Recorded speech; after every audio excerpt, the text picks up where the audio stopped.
Chapter 565. Fu Jiao turned around slowly, but her face was still a little low. But the more she was like this, the more she matched her current identity as a pure young girl. But looking at her school uniform, the corners of Yang Ming's mouth curled up.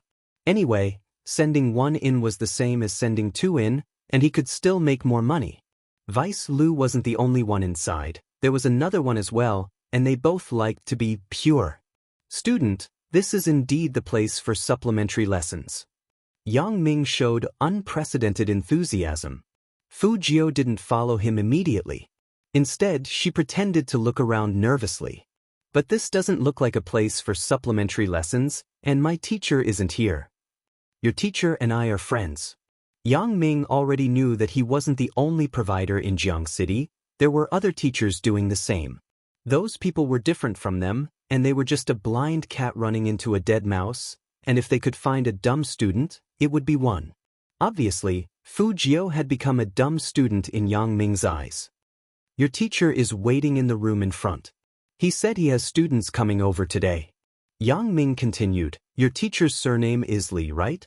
He's wearing a pair of glasses and he's from number 13 middle. Very good, another accomplice was caught. In fact, Fu Jiao didn't know there was such a person with the surname Li before she came. Since the other party gave her one, she naturally had to accept it calmly. You know Teacher Li? Fu Jiao tried to make her voice sound timid. Of course. Yang Ming laughed. We are in the same profession. Let's go, I'll bring you in. Fu Jiao pretended to hesitate for a while, and then she nodded. Yang Ming pushed his glasses up, turned around, and smiled wantonly. She was really dumb. And at this moment, the people who were watching the live broadcast were all fired up. Aw, don't let him go. F*C no, who's in pure color? Go and save the damsel in distress. The people in pure color won't be watching the live broadcast, right? They're still playing. I said, don't worry. Think about it, when the blogger broadcasted this, she knew who the other party was. This is obviously a clever disguise to infiltrate the enemy's inner circle. Now that you mention it, that's indeed the case. But even so, you can hear how young the blogger's voice is. She's still a little girl. How can she face those beasts? No, I'm going to pure color now. Not only could the netizens watch the live stream, but Qin Mo could as well. Then, he seemed to have thought of something, his lips curved up.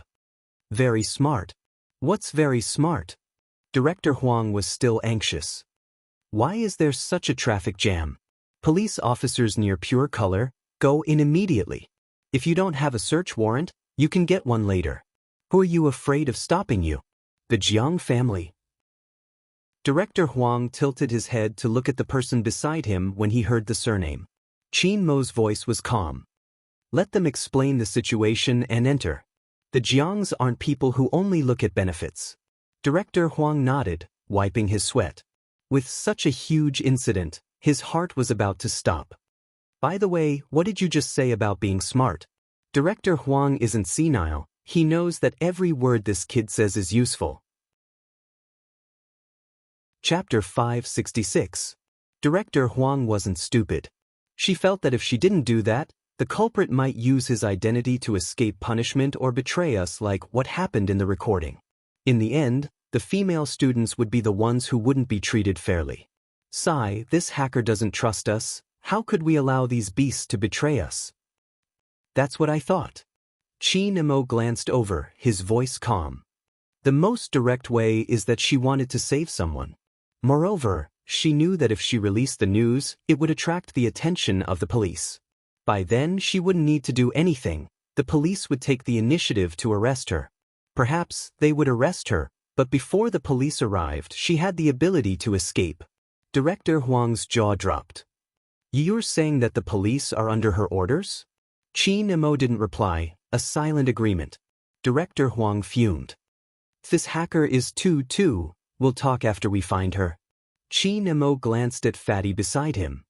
How's the investigation going? Fatty looked up with a serious expression. I suspect that there are two people involved in this operation. Leader, look, this is the IP address that I've locked onto.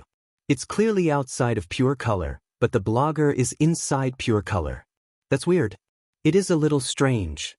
Chin Mo glanced at the heavy traffic in front of him. His handsome face tilted sideways, not knowing what he was thinking.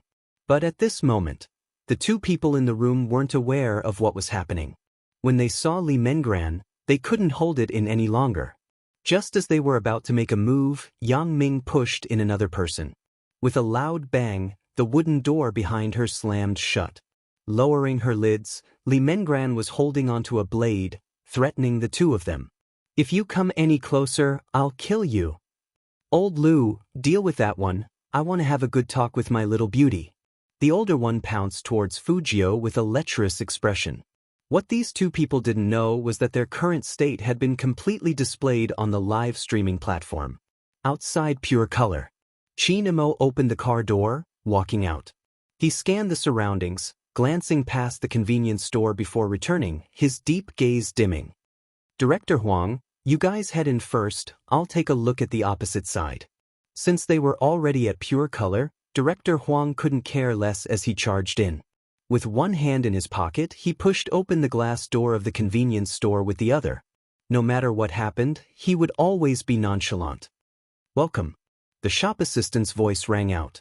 Then, he looked at the person who had just arrived, and his eyes lit up. What was going on today? If it wasn't a beauty, then it was a handsome guy. Chin Mo's eyes were calm. The more he was like this, the more mysterious he seemed. When he saw the small business notebook on the dining table, his gaze paused. He walked over and asked in a low voice, "Where is the lady who was sitting here just now?" "So you're here to look for someone." The clerk suddenly understood.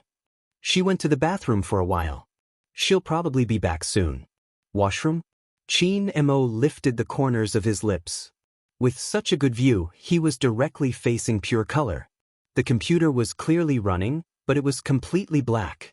It was obvious that it was doing something. Since the host was here. Chapter 567. As for the people inside, they would disappear when the police entered. Therefore, it was best to stay here and wait for the wind to blow. "Sir?" The shop assistant stood at the side, puzzled. Chin Mo turned around, his handsome side profile extremely abstinent. "Please give me a cup of Americano." Okay, right away." It turned out that he was really looking for someone. He had thought that the other party wanted to do something by touching the notebook. If Director Huang were to find out that they were dashing forward while a certain someone was sitting elegantly by the window of the convenience store, drinking coffee, he would definitely explode in anger. Inside pure color, Yang Ming, who had closed the door, felt that the girl he had pushed into looked somewhat familiar when she looked up. But he couldn't tell where he had seen it. Strange.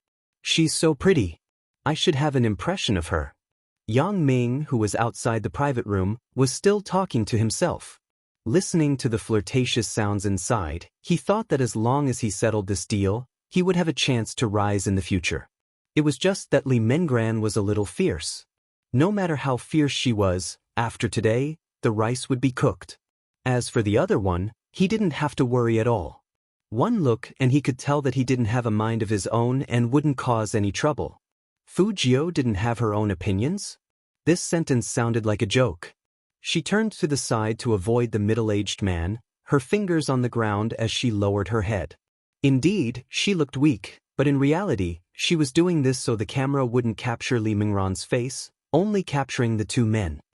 "I must have come to the wrong place. You must be mistaken. I'm here for tuition. That man lied to me. He's a teacher." "Baby, he is indeed a teacher." The middle-aged man tilted his head and was ready to pounce again. "You didn't go the wrong way. If you want to study, I can teach you." Li Mengran didn't expect another victim to appear. She had already thought it through. Even if she had to die, she would not let them have their way. But now, the girl without a knife had obviously become a lamb for them to slaughter. What to do? What should she do? Li Mengran's hands were trembling as she threw the fruit platter over. With a pale face, she shouted at the man who was about to pounce on Fujio. "Aren't you afraid of retribution for your actions?" "Retribution?" The man laughed and said, "Who dares to give us retribution? Little baby, you don't usually watch the news, do you? Don't worry, Uncle will dote on you." Li Mengran retreated frantically. The dagger in his palm was stained with blood. She had originally thought that there was no hope this time. However, in the next second. There was a loud bang. The man who was about to approach her was kicked to the ground. Li Mengran froze, sitting on the ground in a daze. She watched as the other girl, who was originally trembling in fear, tore off her bow tie, using her left hand to support herself from the ground. She leapt up, her left hand grabbing the wine bottle by the side. Using the strength of her arm, she flung it at the man's head. Crack! Wine filled the air. The man couldn't withstand the impact at all. He fainted and couldn't find his bearings.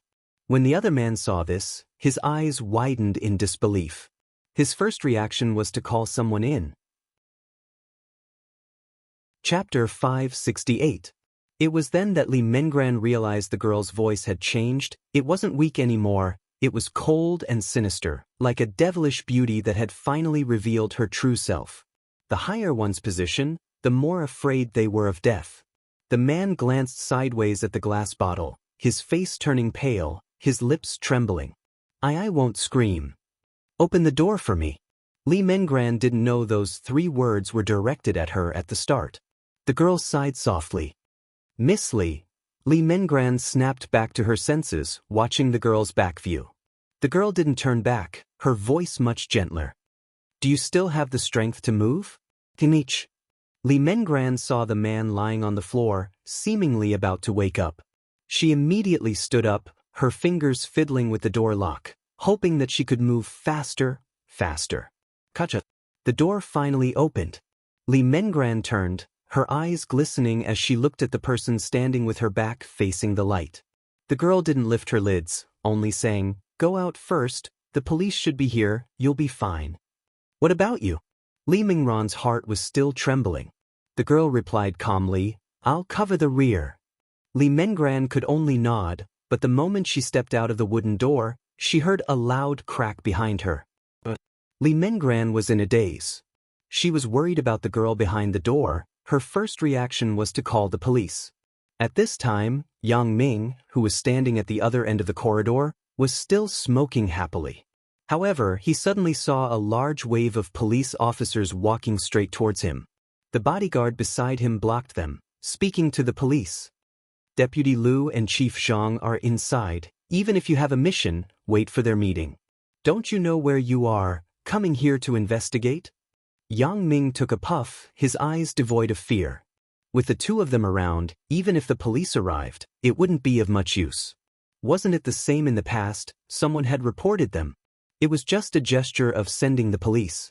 However, this time, Yang Ming was wrong. Director Huang took a step forward, his voice heavy. Meeting? I think it's more like a crime. Investigate, no matter who it is, bring them back to the station first. You. The 2 bodyguards still wanted to say something. In the next second, he was pressed to the ground by 4 men who had their arms folded. Yang Ming was dumbfounded with the cigarette in his mouth. This is the teacher who brought them in. Fatty held the notebook in one hand and pointed at Yang Ming with the other. When Yang Ming heard this, his face turned pale. The police moved too quickly. It was so fast that Yang Ming didn't even know how their secret transaction was discovered. Li Mengran ran over, tears in her eyes. Hurry, she's still inside. That girl is still inside. Director Huang and Fatty exchanged glances, gesturing for the manager to open the door. This is locked. The manager was sweating profusely. Director Huang couldn't care less. Kick the door down. The 2 policemen looked at each other, and with 2 thuds, a loud clang was heard. The door opened. There were lights on inside. Chapter 569. Do. The notebook in Fatty's hand emitted a sound, indicating that he had locked onto his target. He followed the sound and saw a black bow tie sitting quietly on the coffee table. That kind of bow tie was very common, but because of its position, it was very strange. Fatty extended his hand and touched the item inside. A look of great interest appeared on his face. This is actually a small camera. Let's not worry about that for now. What about the illegal customers? Director Huang wants to arrest them as well, otherwise, he wouldn't be able to explain himself when he closes the case. Fatty pointed at the tablet. It's the tablet behind the bow tie. As for where the person is, you'll have to ask those two beasts. Deputy Liu and Chief Zhang's mouths were gagged as they stared upwards. Director Huang reached out to remove their ties. Where are they? Why are you guys so slow? Deputy Liu's face darkened. The criminal has already escaped, and someone broke in to threaten us. He even did such a despicable thing. Is this the police's ability to handle cases? Chief Zhang's gaze was stern. Bring our clothes over first. I think the two of you are mistaken. Fatty pursed his lips and said, We are here to arrest you, not some other criminal. Director Huang had wanted to ask about the hacker's whereabouts, but who knew that the two scum would only berate the police's ability. Now that he had missed the best opportunity, he could only turn to ask Li Mengran, Is the girl really in this room? Li Mengran looked at the scene in a daze. Before she came out, that person was still there, in front of the computer. Countless netizens looked at the scene in front of them. The screen went black for 3 minutes. But no one left. Then, the scene showed the police rushing in. This was much more exciting than watching a movie. Of course, when he saw that the two of them wanted to refute him again. The comments once again swept through the entire live streaming platform. I won't say anything else. I request the higher-ups to investigate such a person. If these two people are not sentenced, I will never believe in the saying that good people will be rewarded and bad people will be punished. Don't forget that he has an identity. So what if you have an identity? Let the relevant departments see the power of the masses. I say, do you guys have nothing better to do? What does that have to do with you? Maybe that girl did it willingly. The blogger is also interesting. Why do you care about other people's privacy? Trash, get lost. Did you watch the live broadcast? Don't spout nonsense. That child is risking her life with a knife. I don't care what others do, but I'm a mother. This kind of teacher and deputy chief has to be dealt with. I'm not a noble person, but at the very least, I don't want my daughter to experience such a thing. It's the same for me. Although I'm not married yet, as a woman, I want to ask, on what basis can you say that the woman was willing when such a thing happened? Is this the focus now? Shouldn't those bastards be punished? Being despicable is always the passport of the despicable. Seeing the words of the person who scolded me, I just want to say one thing. You are the same as those bastards. Where's the blogger? Where's the blogger? What's next? We have to see the fate of these two beasts with our own eyes before we can sleep well. Chapter 570. Director Huang face-bombed. That's right, the ceiling. But how were they going to get up? Director Huang lifted his lids to look above him. Qin Mo frowned, as though he was disgusted by the coffee. Forget it if you can't get up. Are you doubting my ability again? Brat. I'll climb up for you to see. Wait, where are you? How do you know about our situation? Director Huang had so many questions that Qin Mo wasn't interested in answering. He hung up the phone, his other hand supporting his face, his fingertips tapping on the table as he narrowed his eyes. Come on. Let me see who you are.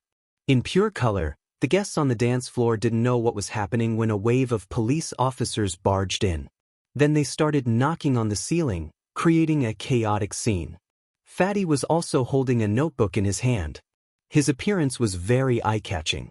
Hence, Lin Feng spotted him from afar, rushing over to pat his shoulder. Fatty, didn't Captain ask for you? Why you here? It's a long story. Fatty liked to imitate ancient people. It's about Yun who didn't wait for his long speech. His gaze deepened. Did Captain come along? That's right. Fatty hollered. Captain is waiting for my report at the supermarket opposite. Lin Feng arched a brow. The supermarket opposite? Let's go, we can't continue with the current situation, let's go see Captain. But that's weird, didn't Captain say he wasn't coming? It wasn't easy for the Supreme Alliance members to leave because there were still police checking their IDs. And at this moment, at the corner of the first floor of Pure Color, there was a commotion. Those who didn't know better would think it was a mouse. But if they listened carefully, they would realize the commotion was coming from the ceiling. After commotion, a person jumped down from the air vent. It wasn't anyone else but Fujio. She was still in her white shirt and school uniform, her messy hair accentuating her beauty. Phew, it's been a long time since I walked through such a tunnel, it's so stuffy. Fujio reached out and brushed her sleeves, but when she glanced sideways, she saw a few policemen checking the other vents. Needless to say, they were definitely here to investigate her. Fujio frowned, turned around quickly, and walked to the elevator. They actually guessed that I would come out from the vent. I didn't expect the Jiangcheng police to be so smart. Fujio didn't say what she was thinking. She was glad that she was fast enough to escape before the police started investigating. Right now, she was just like an ordinary customer. She was familiar with the procedure, so she knew that the police would be waiting at the main entrance, so she wasn't in a hurry to leave. Instead, she stayed in the elevator and went straight to the parking lot in the basement. There was already a skateboard in the parking lot. Fujio used her long and slender left leg to support herself, and just like that, under the cover of darkness, no one noticed. More and more police cars arrived at the scene. Other than the first time, there were also the media and the masses attracted by the live broadcast. Pure Color had never had a day like today. There were people both inside and outside. The car was stuck in a traffic jam. Chapter 571. The crowd didn't seem to be afraid of the cold as they stood outside. The smog created a majestic scene. Undoubtedly, such a scene was beneficial for her escape. Fujio smiled, sliding the skateboard into the bushes. She stuffed her hands into the pockets of her jacket and glanced at the 24-hour convenience store across the street. Then she strolled over. Even if the police passed by her, they wouldn't suspect a person who went shopping. Director Huang wouldn't have expected that while they were still searching, the culprit had already left Pure Color. In the end, Director Huang had no choice but to call a certain someone. The people below said there was nothing at the air vent. I've searched the entire first floor and didn't find anyone suspicious. Qin Mo held onto his phone, his voice indifferent.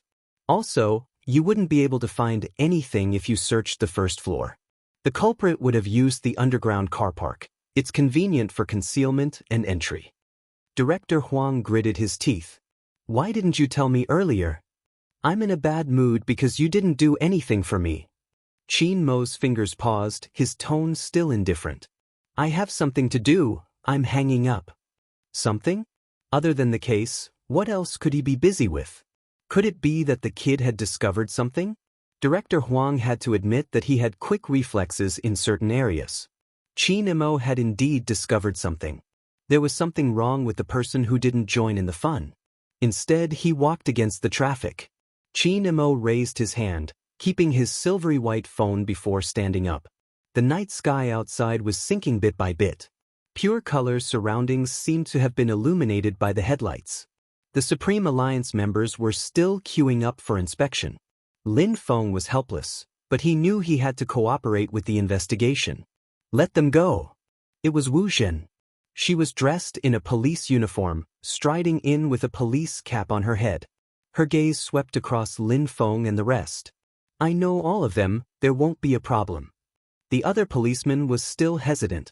But Director Huang said, the live stream host is a girl. Look at them, which one of them is a girl? Wu Zhen interrupted her colleague. The policeman didn't say anything. He just nodded and let Lin Feng and the others walk over. Lin Feng was still puzzled. He wasn't familiar with this female officer, so why was she speaking up for them? Before he could finish his thought, he heard Wu Zhen ask Fatty, Brother Mo is also participating in this activity, right? Otherwise, the police wouldn't have broken into Pure Colors so quickly. Fatty did not know how to lie, so he shifted his gaze to the left. Wu Zhen was smart and broke into a smile. I was the one who suggested that he return to the crime squad when I went to the Qin family. Where is he now? Fatty desperately told himself not to look in the direction of the convenience store. But things were going against her will. She couldn't control her gaze and looked to the left. At first, Wu Zhen didn't know he was looking at the convenience store because there were too many people and cars outside. Even the entrance of the convenience store was crowded. After a few seconds, she came back to her senses and smiled. Is he in the convenience store across the street? Oh no. He was really a troublemaker. Fatty slapped his head heavily. Chapter 572. Welcome. The shop assistant's voice rang out again. It had to be said that after climbing the ceiling and hearing such a gentle laughter, anyone's mood would improve. Fujio looked up and smiled at the shop assistant. Then, she walked back to her previous seat. She glanced at the table. No one had touched her things. Very good. Madam. At this moment, the shop assistant smiled and said, "This is for you." It was a cup of Odin, still warm. Fujio smiled faintly and raised her eyebrows. You remembered wrong. Before I went to the toilet, you already gave me a cup of Odin. No, this is not that cup. The shop assistant quickly explained, this cup was ordered by your friend. Friend? When Fujio heard that word, her back suddenly trembled, and only one word appeared in her mind. This friend of yours has been waiting for you for a long time.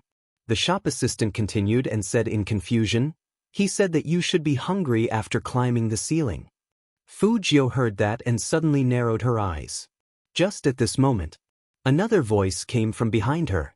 It was deep and magnetic, like an explosion, but it made one's scalp tingle unconsciously. Why didn't you take it? Or am I wrong? You don't like Odin. Chin-mo was still holding the cup of coffee in his hand, but he deliberately stood in the position that was blocked by the snack cabinet. Now that he walked out, he looked at the back of the girl in front of him and said slowly, Mr. Vlogger. There was no need to turn back. Fujio also knew who that person was. No wonder the police knew that she would come out from the vent. If all this was directed by the Almighty, then there was nothing more to say. Fujio heard the footsteps behind her getting closer and closer. Finally, she decided to strike first. Brother Mo, it's me. Chin-mo's footsteps suddenly stopped. He looked at the most familiar face and the pair of dark eyes in front of him. The shards of light seemed to fall into the other person's eyes, which were so beautiful that nothing could compare with them. It was him. It was actually him. Actually, it wasn't that Chin-mo didn't think of the youngster. But more than that, he thought that this case was related to Z. Was it just an imitation? Chin-mo frowned a little. Brother Mo, Fujio took another step forward and held Chin-mo's wrist with her left hand. I'll explain to you later. It's fine if you want to hand me over to the police, but you have to remember to pay to bail me out. No matter who it was, they would not be able to bear being dragged by such a beautiful girl. Chin-mo had always believed that he would never feel pity. However, in the face of this guy, who was still saying that he could redeem him with money if he wanted to, Chin-mo started to have selfish motives. His fingers tightened as he looked at Fujio from head to toe. Under his deep gaze were his thin lips that were inches away from hers. A young man dressed in female clothing. Only when he thought of these 5 words, it was as if something was out of his control. His blood surged with an indescribable heat. What's more, the guy in front of him was looking at him with watery eyes.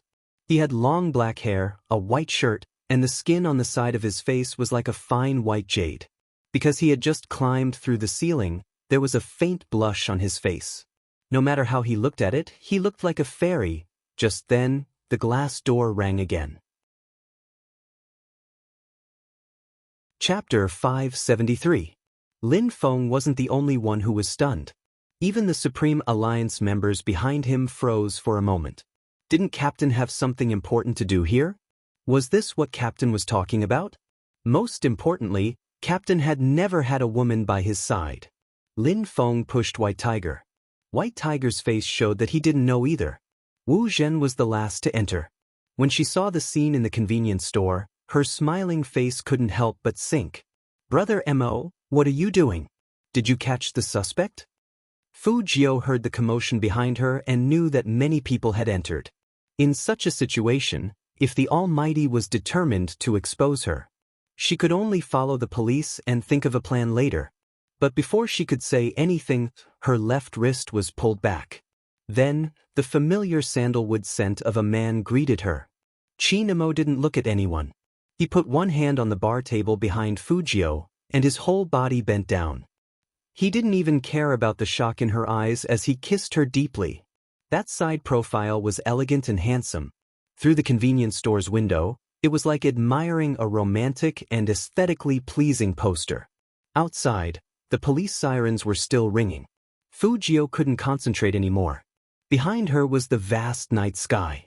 Other than the gasps around her, there was also the sirens outside. Her beating heart and his cold lips intertwined. That kind of kiss seemed to belong to him. It was domineering, strong, irresistible, and extremely long-lasting. Lin Feng didn't know what to say anymore. His eyes widened and his fingers stretched out. What the F***CK was going on? The moment he arrived, he saw Captain torturing a single dog. Yun who didn't come back to his senses either. In fact, no one expected Qin Mo to do such a thing. Only the Almighty would respect someone who lowered his head and kissed like there was no one else around. Wu Zhen's eyes were red, filled with endless jealousy. Fatty was still holding the laptop in his hands. He was in a daze. No, wait a minute, didn't Captain tell him to separate and lock onto the target? The scene in front of him made him dizzy. Fujio was the one who was really dizzy. It was as if all the breath in her mouth had been stolen by the other party. Apart from the pleasant tobacco fragrance on the man's body, there was nothing else in her nostrils. His heart was beating faster because of the lack of oxygen. His fingers were kissed until the last bit of strength left his fingers. Only then did Qin Mo let go of the person in front of him. With both hands behind Fujio, he tilted his head slightly to the left and asked the person, "What's the matter?" Two very indifferent words. That low and deep voice, probably because of the kiss just now, still had a mesmerizing magnetism. He had a handsome side profile, deep eyes, and a matter-of-fact attitude. This made it hard for this group of people to reply. In the end, it was Lin Feng who was brave enough to jump forward and say, "Fatty said that you're waiting for him here. He has business to attend to." The others nodded, their gazes landing on Qin Mo's face. However, Qin Mo was very calm. He asked in a faint voice, "Isn't a date important?" A date? Damn it. They must have misheard. Why would the captain go on a date with anyone? At this moment, Lin Feng was even more curious about this girl, who hadn't spoken yet. Chapter 574. Unexpectedly, Qin Mo was one step ahead of her. He reached out and pressed the back of her head, pressing her into his chest, burying her face in his embrace. That hug was filled with domineering indifference. He glanced over with an extremely cold gaze. "What? Are you here to disturb my date?" How dare he? Lin Feng wished he hadn't stuck his head out just now. He smiled and said, "Captain, you can continue. Just pretend that we don't exist." The tip of Fujio's nose was pressed tightly against the man's chest. Underneath the windbreaker was a pure white cotton shirt.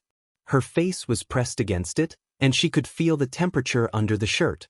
She originally thought that such a person's body temperature was on the cold side, and it wouldn't be comfortable to hug him. After experiencing it twice, Fujio didn't think that way anymore. The Almighty's moderate body temperature and the tobacco scent on his body made it suitable to be brought home. The corners of his mouth curled up unconsciously. She knew that the Almighty was doing this to help her. His head moved forward involuntarily.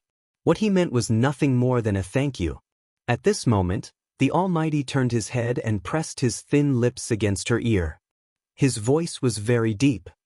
"If you don't want others to see you cross-dressing, be good." It seemed like the Almighty didn't receive her gratitude at all. But this time, the Almighty had sacrificed a lot. If he hadn't said the word acting in advance, Fujio would have struggled out of the kiss. That uncontrollable numbness not only affected her thoughts, but it also drained her of all her energy. Fujio didn't know what to say. In the end, why did he have to kiss her? Hugging her was fine too. If it wasn't for the thing on her back, she might not even have been able to stand. Even now, her heartbeat had yet to return to normal. Also, what did Lin Feng mean by that? Continue watching her and the Almighty? She couldn't always be in this position with the Almighty, right? She reached out and tugged on Qin Mo's sleeve, lowering her voice. "Brother Mo, let them go." Qin Mo held the back of Fu Jio's head, the corner of his lips curling up. In a voice that only the two of them could hear, he said, "It depends on your performance." What did he mean by watching her performance? Was he really going to be stared at for the whole night? Fu Jio was a little depressed. How long was he going to hold her? She knew Supreme Alliance all too well. Loves to gossip, especially the internal gossip of the members. If anyone had a girlfriend, they would want the whole company to know. After all, it was the monk battle team. I can understand. But if she was that girlfriend, Fu Jio's expression froze, and she tugged at the Almighty's sleeve again. Qin Mo wasn't in a hurry. He was indeed not in a hurry.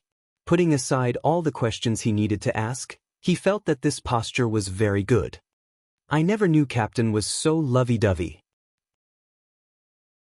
Lin Feng tilted his head and whispered into Yunhu's ear.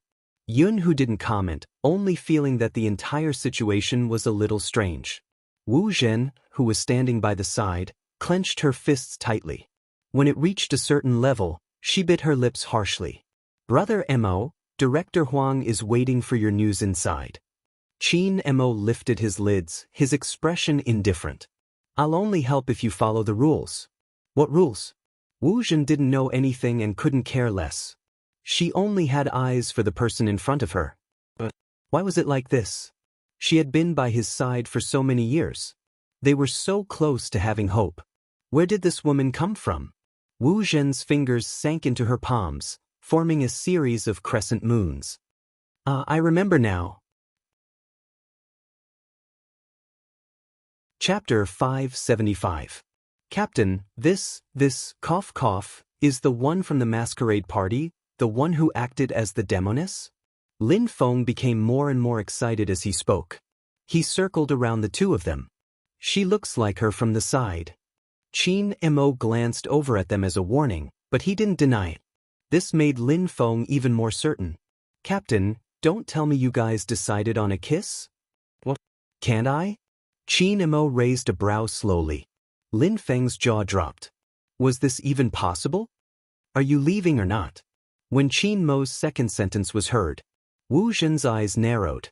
"But what right did Brother Mo have to treat this woman like this over and over again? Who is she?" If one could not get what they wanted, it would turn into resentment. He was referring to the current Wu Zhen. However, this wasn't something a person could experience. Wu Zhen wasn't like Azure. She knew when to advance and when to retreat. He couldn't do it openly.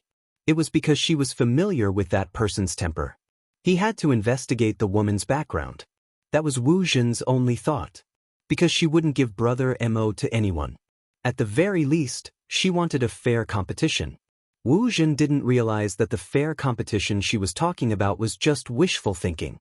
She took a deep breath, trying her best to stabilize her emotions. She told herself that there was still a long way to go. Since Brother Mo is busy, let's go. Leave? Fatty did not want to leave because his computer was reacting again. How could this be? Didn't we already locate the IP address? It was that black bow tie. Why was there a red web-like reminder on the screen now? The warning was silent. But one look at Fatty's expression and Qin Mo knew what he wanted to say. His voice became even colder. "If you don't go out, do you want to stay and be a vegetarian for the rest of the week? Or do you want to practice your hand speed 24 hours a day?" Hearing this, all the Supreme Alliance members froze. They collectively chose to retreat. Eating was the most important thing to Fatty, and when he moved his notebook, the red area disappeared again. Could there be a problem? Fatty didn't dare to ask for confirmation, for fear that he wouldn't have meat to eat in the future. He reached out and patted the notebook in his hand. Just like that, the Supreme Alliance was escorted out of the convenience store by the lovey-dovey Almighty. Lin Feng's expression was still a little blank. "Do you guys think Captain is really in love?" "It's possible." Fatty was very serious. Otherwise, how could he not even care about the case? This was not the Captain's usual style. Lin Feng looked up at the sky sadly. "I thought I would be earlier than Captain. I didn't expect that even the clouds in the sky would be picked by someone like Captain. I'm a down-to-earth sunflower, so why haven't there been any girls asking about me?" Yun, who glanced at him, Lin Feng immediately placed his hand on his childhood friend's shoulder. Fortunately, Little Spade has a girlfriend. Otherwise, if he came with us to Pure Color, he would be so sad to see Captain kissing someone like that. Yun Hu arched a brow and was about to speak. You don't have to say anything. I know everything. Lin Feng cut him off in a deep voice. I've never seen someone as emotional as Little Spade. I heard from his little butler that Little Spade gamed day and night for our captain to reach his current level. He stepped into a profession that he wasn't good at before, just for someone. This kind of emotion is worthy of admiration. Oh, Yun Hu replied before continuing.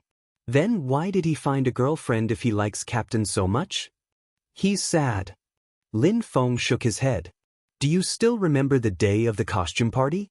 I sent the photo of Captain kissing that girl to Little Spade. Little Spade didn't reply at first and only replied the next day with a line of 6,666. In the end, within a few hours, he found a girlfriend. I understand the feeling of liking a straight man but still having to watch him kiss someone else. Sigh, as a brother, I feel bad for him. This sounded very logical, and the timing was also right. Yun Hu glanced back in the direction of the convenience store. Was he the only one who thought that the girl's back was slightly similar to Little Spade's? Perhaps he was thinking too much. It shouldn't be that complicated. Captain didn't seem to be gay. Other than the Supreme Alliance members, there wasn't anyone else in the convenience store. This was because everyone was still surrounding Pure Color. The commotion caused by the live stream could be seen from the police cars speeding in from outside. Lin Feng was still puzzled. Who are they arresting? Why does it feel like something big has happened? Indeed, something big had happened. If it wasn't something big, Captain probably wouldn't be here. But Yun Hu didn't tell Lin Feng this. Some things didn't have to be said out loud. But some things weren't. In front of the wooden table, Qin Mo was still in that position. But when he spoke again, his voice was deep. I'm waiting for your explanation. You don't have to hug me like this, right? Fu Jio wanted to move. Qin Mo's expression was indifferent. They haven't gone far. Wu Zhen is still outside. Then I'll just hug you and explain. Anyway, the feeling of being hugged by the Almighty wasn't bad. In fact, it wasn't that Fu Jio didn't lay the groundwork. The Almighty's appearance today had given her a wake-up call. He had returned to the crime squad. In the future, she had to be clear about who she was dealing with. I have to do this. That was Fu Jio's first sentence. Qin Mo raised his eyebrows and didn't say anything. He saw the person in his arms clench her fists. Those two bastards' target today is my girlfriend. Girlfriend? When he heard these three words. Qin Mo's left hand paused on the youngster's head, and his eyes darkened. Did this mean that the photos posted on the forum were real? Fu Jio was still acting like a boyfriend. Brother Mo, if it were you, would you be able to tolerate the girl you like being bullied like this? So I have to act. Even if your current actions might result in a lawsuit? Qin Mo felt the temperature in his heart drop. He was still hugging this person, but he felt that they were very far apart. Fu Jio's eyes turned black in that instant. That doesn't matter. Aren't they the ones who should be in jail? Even if it's them, let the police handle these matters. It was the first time Qin Mo was in such a situation. He looked straight into the youngster's eyes. You don't have to do this. Fu Jio didn't retreat, and her eyes were bright. I don't want to, but it's too late. Since Brother Mo has seen the live broadcast, you should know what kind of person that teacher is. With such a teacher by Mingran's side, I can't be at ease. Qin Mo looked at the evil person in front of him, as though he was analyzing her words. In the end, his fingers tightened, and the corner of his mouth curled up. What is this? The power of love? Yes. Fu Jio didn't deny it. But after hearing the word, yes, Qin Mo's eyes changed. They became as deep as water, like the sea at night. They were moist, and people couldn't see through them at all. But Fu Jio clearly felt that he wasn't the same as usual. Brother Mo.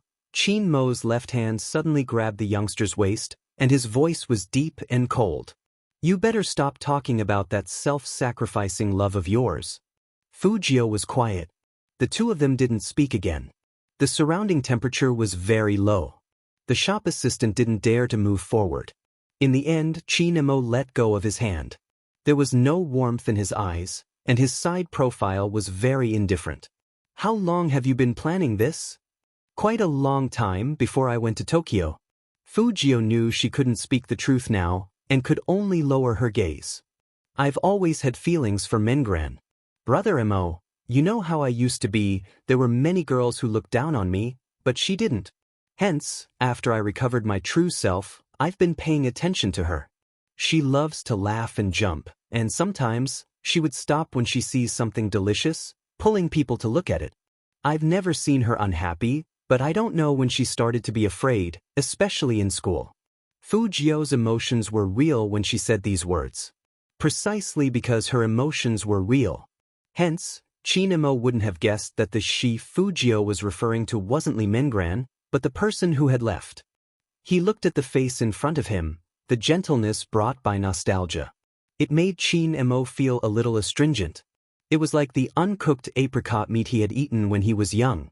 It went down his throat and it was hard to swallow. I wanted to wait until the National League ended. Fujio continued, her eyes revealing a deep darkness. I didn't expect them to be so shameless. When I found out that Mengran was afraid because of these people, I started to prepare. Yang Ming had conditions to threaten Mengran. If she didn't agree, he would probably make her fail. If the police were to investigate, it would be too late. Before I took action, I thought about many things, including waiting here. Brother Emo, do you remember? You were the one who told me that a convenience store like this had the best visual effect. I never expected to use it this time. Chin Emo chuckled, his lips turning cold. Should I praise you for being smart? Fujio knew he was angry, but in order to prevent the Almighty from finding out she was Z, she had to maintain this layer of disguise. Seeing that the youngster wasn't speaking, Chin Emo stuffed a hand into his pocket, his voice nonchalant. You like Lee Mengran so much that you're willing to dress up for her? Fujio opened her mouth, wanting to say that it was just a way to blend into the filming. But the Almighty didn't wait for her to finish, interrupting her. Fujio, for a girl, you're willing to forsake your own principles, am I right? This was the first time the Almighty had called her by her full name. Fujio lifted her head, looking at the man. Chin Emo took out a lighter and a cigarette. He tilted his head and lit one. His deep features were shrouded in smoke, giving off an indescribable feeling.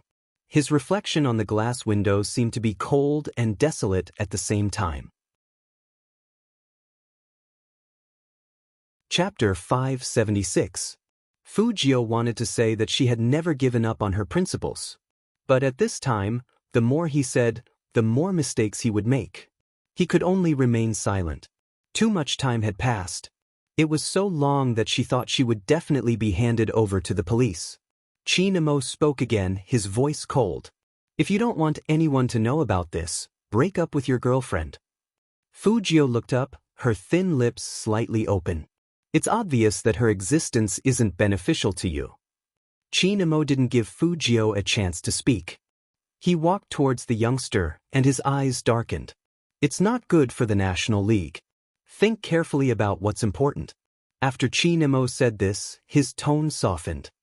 Come home with me now. A closed environment is better for your thinking. Fujio raised her eyebrows. Was the Almighty planning to take care of her personally? Not letting her go home, not handing her over to the police. He probably still had some doubts. But going back with the Almighty at this hour meant that she would have to sleep in his house. Fujio paused. She knew that it wasn't wise to reject him now. Fortunately, she was wearing women's clothing this time and had bandages wrapped around her chest. Otherwise, the Almighty would be suspicious of her identity from that brief encounter just now. Fujio was very clear that what she needed to do now was to maintain a newbie's attitude. She could have hacking skills, but she couldn't use them to do these things. She had to act naive. Hence, she basically followed him wherever he asked her to go. The man next to her was driving at a much faster speed than before. From the rearview mirror, he could still see the police car speeding past. It seemed like the Almighty really didn't want to hand her over to the police. But this time, the Almighty didn't bring her to the place she was familiar with. Brother, what's this? Fujio looked up at the duplex buildings in front of her. Chin Emo pressed the car key, his gaze deep. My own place.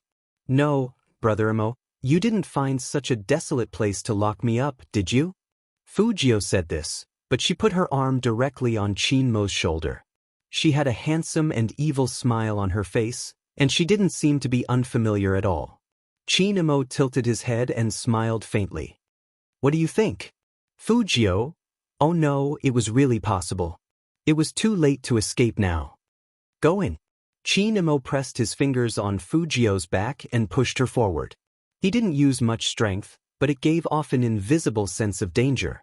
Fujio's eyes couldn't adapt to the darkness. It's so dark. Chin Emo looked at the person in front of him and suddenly bent down. Fujio's breathing quickened, and her eyes unconsciously fell on the Almighty's thin lips. Just turning on the lights. Chin Emo put his hand on the wall behind Fujio. After sensing Fujio's gaze, he curled his lips into a mocking smile. What do you think I'm going to do? It's nothing. Fujio smiled without changing her expression.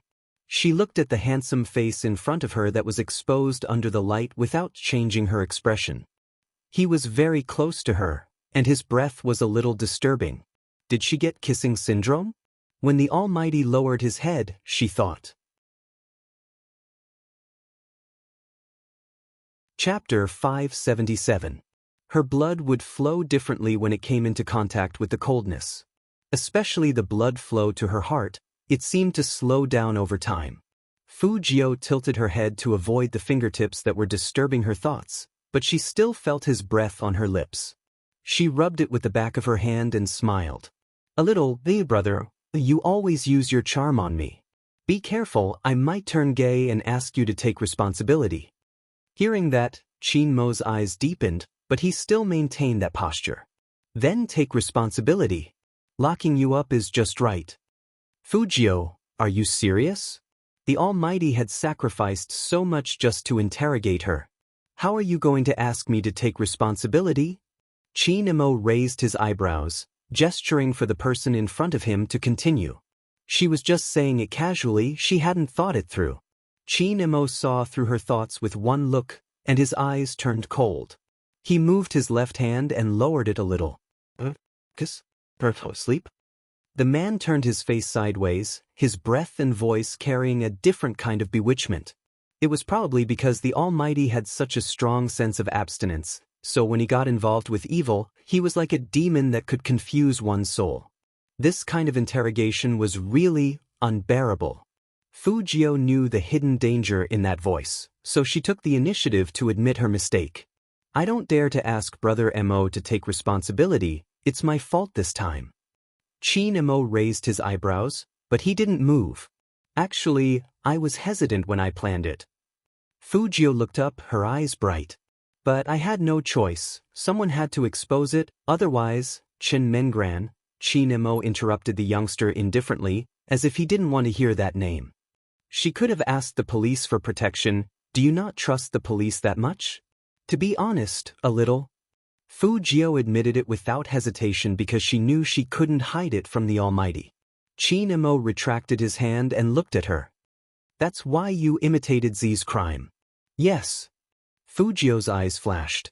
As expected, the Almighty was suspicious, but no matter how smart he was, he couldn't have guessed that Z had been reborn, which was why he always thought she was imitating. Why did she feel that other than the fact that she had been reborn, she was better than the Almighty in every other aspect? Luckily, Fujio had already prepared an excuse for this. After talking to Brother Mo that day, I went to look up Z's information and found out that she had handled a similar case before. That case inspired me to a certain extent, and that's how I came up with the next plan. Even if it's a hacker, the first case he starts would be because something happened to someone important to him. Is that what you're trying to tell me? Chin Mo asked calmly. Fujio's fingers paused. The Almighty had even found out what was the first case she was involved in her previous life? As expected of an opponent like the Almighty. As soon as he encountered it, he had to adjust all his thoughts to face it. He had never felt this evenly matched before. Now that she had met him, it had stimulated her competitive spirit. But there was one thing. In the future, when the Almighty used his charm on her, she had to hold on.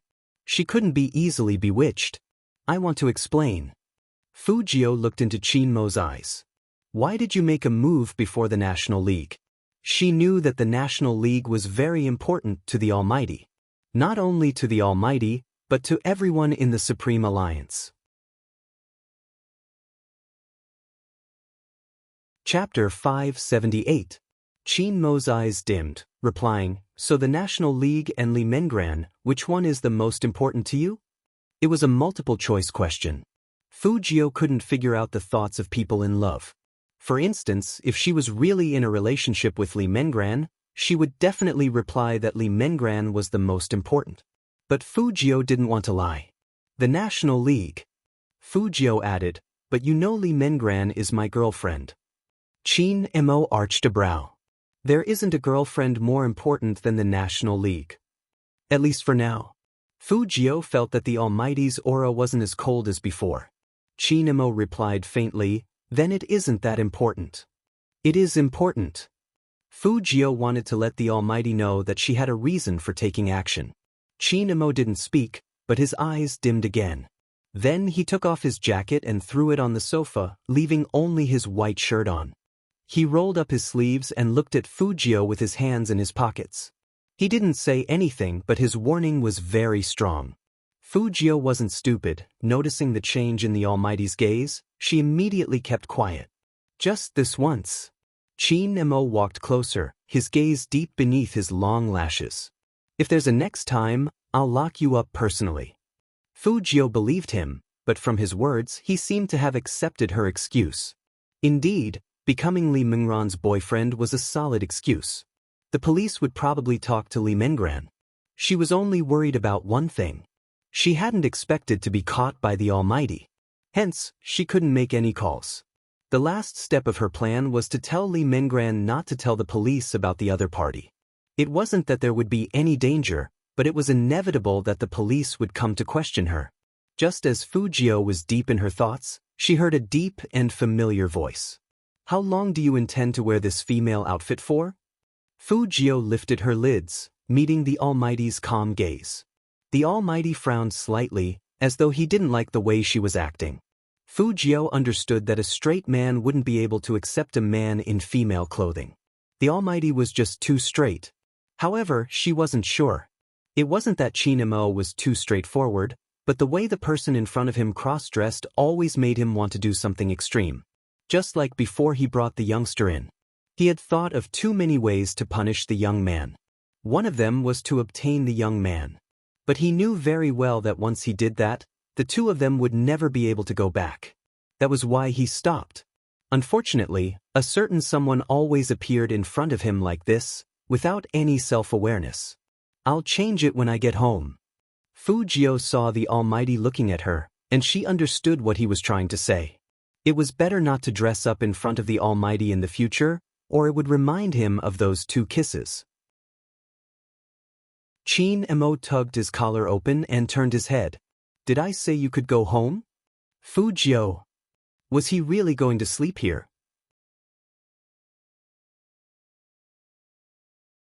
Chapter 579. Fujio took off the sweater that was covering her eyes and didn't say anything. After all, it was safer to change back into men's clothes than women's.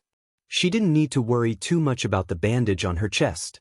But if she was going to sleep with the Almighty again, she had to think of an extra layer of protection. So Fujio didn't take off her singlet. But for her, the Almighty's clothes were a bit too big. Especially the sweater, the sleeves had to be rolled up 3 times. Chin-mo turned around with his glass in hand and saw the youngster in this state. He was still pulling up his pants, and his face under his silver short hair looked a little depressed, like a child who had stolen an adult's clothes. He leaned against the side, unruffled. Fujio looked up and saw that the Almighty had no intention of helping at all. She curled her thin lips. This shirt is too big for me. Now you know you are short? Chin-mo took a sip of wine and said slowly, ceiling scholar. Fujio's feet slipped, and she almost fell. Could the Almighty change his bad habit of giving random nicknames? Chinemo looked down at his lit-up phone screen. Do you have an answer to the thing I asked you to think about? That thing. Fujio pulled up her long sleeves. Which thing? Seeing this, Chinemo put down his glass and walked over. He pulled the youngster's arm and rolled up his sleeves for her. His side profile was handsome and indifferent. Break up. He enunciated each word in a calm voice. Fujio finally remembered that there was such a thing. But she couldn't agree too quickly, or she would expose herself. So she lowered her head and didn't speak. Chinemo stopped with a faint smile. But can't bear to part with you? This is my first love in name. Fujio was telling the truth. Brother Emo, I've confessed so many times, but this is the only time I've succeeded. Chinemo tightened his grip. You know how many times you have confessed to me? Fujio paused. How could she mention it? This wasn't something to be proud of. Anyway, it's my first time. Give me some time. This answer shouldn't be wrong. Chinemo paused and said in a deep voice, one day. What? Fujio looked up. Chinemo continued to roll up the youngster's other sleeve. The curve of his face didn't reveal any emotions. I'll only give you 1 day. Listen carefully, this is the limit. Fujio didn't speak immediately. Chinemo didn't know how many times he had experienced this feeling today. The worry of hearing rejection. Worry? Since when did he have such inexplicable emotions? It wasn't that he didn't feel guilty. She used this as leverage to make the young man break up with her. It was just that he couldn't stand the fact that this guy belonged to a girl. Since it wasn't that important, then he would completely uproot it. Don't give anything a chance to sprout. This time, he had learned his lesson. In the future, the youth would only have him by his side. All right. Fujio tried her best to show her emotions, and even her voice was hoarse. I will try my best to forget. Chinemo glanced at the head that was lowered, the fluffy silver hair swirling around it. He got the answer he wanted. However, he was not in a good mood. Because Chinemo realized that if it was possible, he didn't want the youngster to be so disappointed.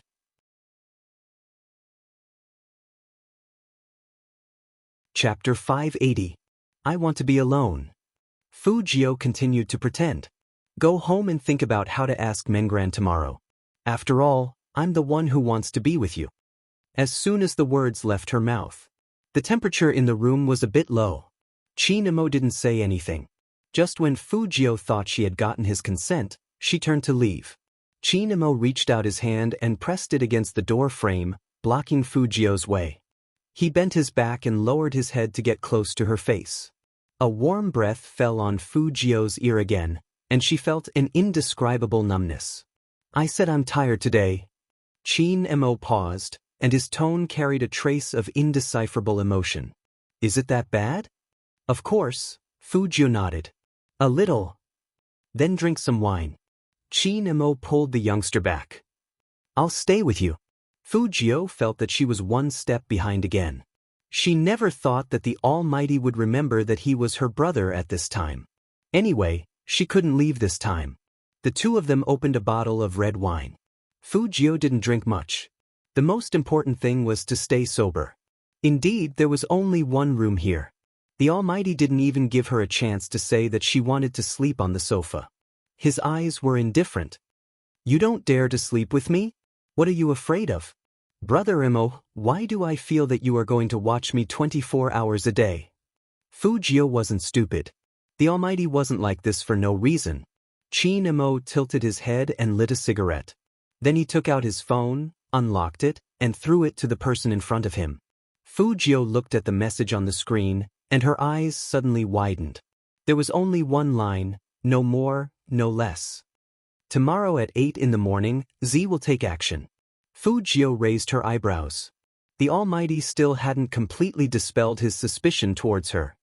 Stay here tonight. Chinemo looked up. I won't be watching you 24 hours a day. Fujio smiled lightly. Okay, for my freedom in the future. This was indeed a chance to clear her name. But what did the person pretending to be her want to do? Fujio knew that the Almighty wouldn't say more. It was already extra that he let her read the message. But sleeping in the same room, on the same bed, was different from before. When the lights were turned off and the room was plunged into darkness, Fujio could still see the outline of her surroundings clearly through the moonlight. Fujio couldn't fall asleep even though she was fully clothed. How should he put it? Kissing and not kissing were indeed different. Fujio always felt that as soon as that familiar scent approached, the man's eyes when he kissed her lips would appear in her mind. It was very deep like the sea. With this thought in mind, it was inevitable that he would want to retreat. His lips hadn't healed yet, so when the tip of his tongue slid across, he could feel a fine line on the wound. It's a little itchy. As Fujio thought about it, she moved back a little. Suddenly, the lights turned on. A tall shadow flipped over and loomed over Fujio's head. That oppressive sense of danger came again. The Almighty's breath was right above her, gently sprinkling down. Fujio felt an indescribable dizziness for the first time. The Almighty was looking at her at such a close distance that when their eyes met, she felt a chill run down her spine. Fujio had to face it head-on. Chapter 581. It's itchy, the weather is cold, and it's hard to get better. Plus today. Fujio didn't finish her sentence, mainly because it was too embarrassing. After being kissed twice, there were still marks left. Chin-emo reached out his hand, wanting to touch it with his fingertips. What kind of joke was this, such a position? Fujio sat up directly, otherwise it would be too ambiguous. But in the end she realized that after she sat up, the position was even more ambiguous. She didn't know what the Almighty was thinking, but the mirror was on the left side of the bed. Fujio tilted her head, just in time to see the two of them in the mirror. That incomparably handsome man had his knees against the bedsheets, his hands on both sides of her, his upper body close to hers, his shirt collar half open, revealing his muscular chest, his voice low and deep. What now? Why don't you say it? Whether from his posture or his appearance, the Almighty's aura was too strong. Fujio didn't speak again, because she felt that a lot of inappropriate images would appear in her head just by looking at that scene. It was all because the Almighty was too handsome. That kind of abstinence could easily make people think the wrong way. He seemed to notice Fujio's gaze. Chin-emo tilted his head and followed her line of sight. In the mirror, the youngster was trapped under him. The collar of the pure white shirt was slightly askew, revealing a beautiful and delicate collarbone. His skin was white and clean, his thin lips were slightly open, and his eyes were even a little watery because of surprise. Chin-mo's eyes deepened when he saw that scene. In fact, whether the youngster was wearing women's or men's clothes, it didn't seem to affect his feelings towards this guy. If he wanted to tear off all his clothes, it would be best if he could leave his mark on every inch of this guy's body, not just his lips, but also his ears, neck, collarbone, and any other place that could be left. How strange, he clearly had the same body structure as him. But he couldn't stop that thought. He wanted this guy's legs to wrap around his waist, and he wanted to hear the youngster begging for mercy. Just like what he had thought before entering the room. He wanted to get this person and make him completely his. The sweet smell of the youngster's candy seemed to be urging him to do this. Even his blood was restless. He had already tasted the youngster, so he wanted more. But Chin-emo knew that once he did it, he would lose everything. Hence, he moved his palms slowly through the youngster's sweater, dragging her back inch by inch. If you don't sleep, I don't mind throwing you out of the window. I'll show your fans that their beloved little spade not only knows how to scale walls and ceilings, he can also inhale smog. Or perhaps, I can teach you something else, like training your kissing skills. When she felt the warm breath getting closer and closer to her lips, Fujio realized that the textbooks were right. She had to avoid men with excessive hormones. Although the Almighty wasn't gay, what if he saw her too handsome and wanted to hit her? She definitely couldn't suppress him. I'll sleep. Fujio tilted her head seriously, opened her eyes, and added, "Good night, Brother Emo." Chin-emo lowered his head, a look of silent patience flashing across his deep eyes. The youth didn't see her patience behind the black light.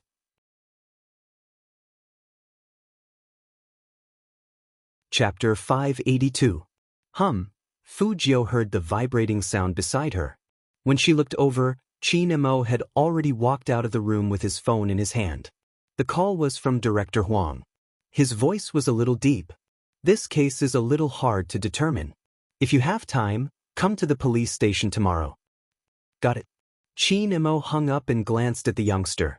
He didn't walk back and chose to sleep on the sofa. The next day, 8 o'clock. Z on the internet took action as expected. It was just that the result was somewhat unexpected. The maiden's sacrifice in the trailer didn't appear. But some of the images that were exposed still left the police in a terrible state. Fujio didn't have a deep sleep last night. When she woke up, she saw the news on TV. Chin Mo sat on the sofa and pressed the remote control with his fingertips. His tone was indifferent. The person you are imitating seems to be aiming at the same thing as you. Fujio raised her eyebrows. Brother Mo, are you talking about that Z? What do you think the maiden's sacrifice in the trailer is talking about? Chin Mo didn't answer her question. Fujio sat down. I just woke up and you are testing me again? It's a case analysis. Chin Mo placed his hand on the youngster's head. You are 80% free of suspicion. Are you happy? That casual tone, was he really coaxing a child? Or was it just a perfunctory coaxing? Fujio suggested. Can't you find the remaining 20%? It's 25% now. Chin Mo stood up. His side profile was handsome, and even his button-up posture was full of abstinence. I don't like to bargain. Fujio. Inexplicably, it increased by 5%.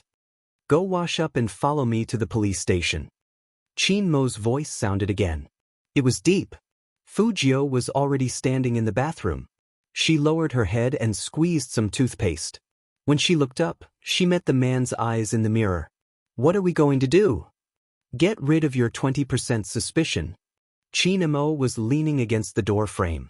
When the youngster brushed his teeth, he saw that the youngster seemed to avoid his upper lip. He frowned and walked over. He took the youngster's toothbrush and pinched his chin with one hand. Open your mouth. There were still bubbles in Fujio's mouth, but she didn't think that it would affect her handsomeness. I've never asked anyone to brush my teeth for me, even when I was young. I couldn't reach the sink, so I moved a stool and stood on it to brush my teeth. Do I need to praise you for being smart and buy you candy? Chin Mo arched his eyebrows. Compared to the pressure, his movements were more gentle. Don't talk, go drink some water. Fujio was very obedient at this time. She basically followed the Almighty's instructions. As the water entered his throat, it made a gurgling sound. At that moment, it was as if the first rays of dawn had become as gentle as water. Chin Mo had always known that the youngster had good skin. However, when the sun shone down on him, the skin on the side of his face was like white jade. His fingertips could still feel the softness and smoothness. He thought that he had really turned completely gay. Because it didn't matter what this guy looked like. He seemed to be starting to lose control of himself. The desire to possess him grew stronger and stronger. It was so strong that when he smelled the youth's aura, his fingers would heat up. But now was not the time to unleash the beast in his heart. Otherwise, they wouldn't even be friends.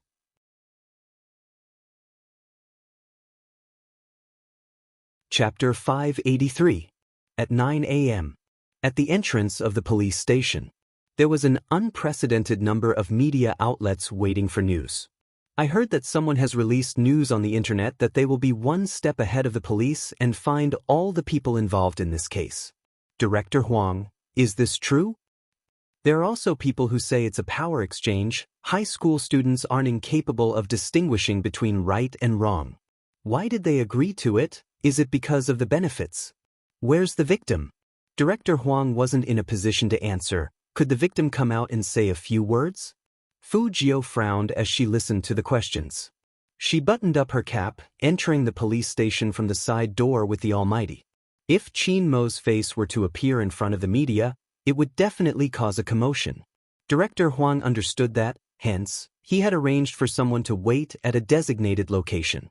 The moment Chin Mo entered, he rushed over. It's a troublesome matter, the victim. With that, Director Huang paused, turning towards Fujio. This is my brother. Qin Mo's voice was calm. Speak, the media is already in a frenzy, nothing can be kept a secret. Director Huang wanted to ask when he had a brother, but it wasn't the right time to ask. He glanced at Qin Mo, lowering his voice. The victim's family is here. It seemed like the problem was with the victim's family. The intelligent Qin Mo instantly understood Director Huang's intentions.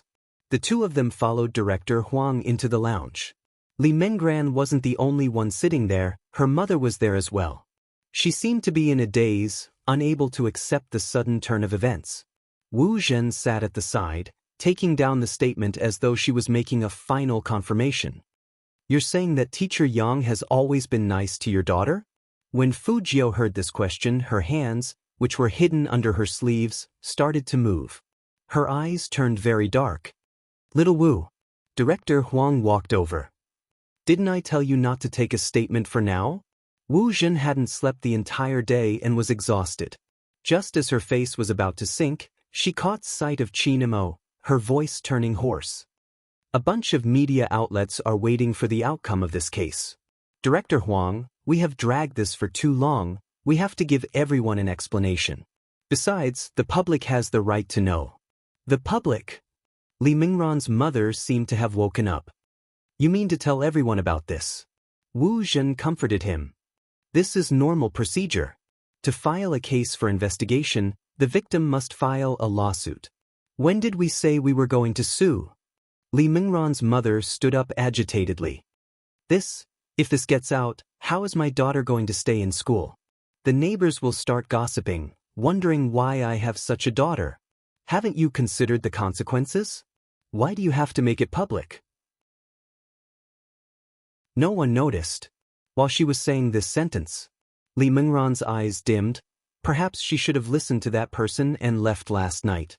In that case, people would always remember that she died to show her determination. Not like now, facing countless cameras and people's curiosity and speculation, as well as her mother's reaction, Annie.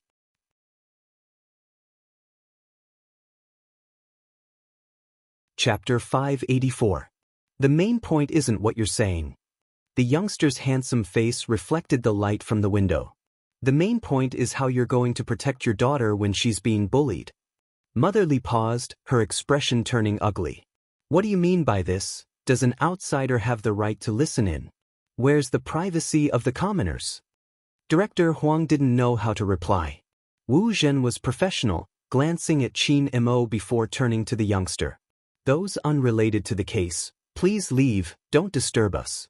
Qin Mo furrowed his brows. Fu Jiao laughed, her lips curling into a mischievous smile. Who says I'm unrelated to the case? The victim is my girlfriend. As an unofficial family member, please record a statement for me. Wu Zhen gulped. Mother Li glanced at Li Menggran before turning to Fu Jiao, her chest heaving. She took a deep breath. My decision is to protect my daughter. You're all too young, you don't understand gossip, no one wishes for such a thing to happen. Fortunately, nothing happened to Menggran and I trust the police. Even if my daughter didn't stand up for them, they would still be locked up. Didn't they expose their crimes on the live stream? In less than a year, you'll be taking your college entrance exams. If this matter blows up, it would definitely affect Menggran, so we don't intend to press charges. She said the last sentence with great difficulty. Her decision caused the room to sink into silence. After that, Qin Mo's voice was clear and cold. Whether to press charges or not is up to the victim, not the victim's family. Li Mingran's eyes were still on Fu Jiao, the youngster standing under the sunlight. Li Xiqing's mother pulled her hand. Her meaning was clear. Li Menggran inhaled deeply, swallowing the words that were so bitter it hurt. In the end, she chose to submit. Yes, we don't intend to press charges. In that instant, Li Menggran was afraid of seeing disappointment in the youngster's eyes. But she wasn't. That person looked at her. His gaze was as gentle and clear as water, just like in the past. Humans would always tolerate everything for the sake of those important to them, even if it was a heart-wrenching grievance. Hence, regardless of Li Mingran's decision, Fu Jiao would support them. Mother Li also felt bad. She pressed her daughter's hand and said, I'm sorry, All parents love their children. It was just that they were all different. If it were her, even if Honghua had to spend all her money and suffer all the finger-pointing, she would still fight for her.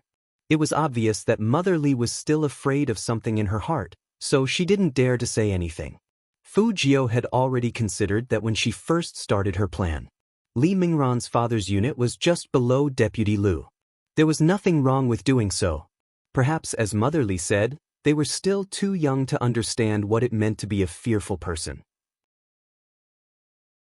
Li Mingran had a long road ahead of her.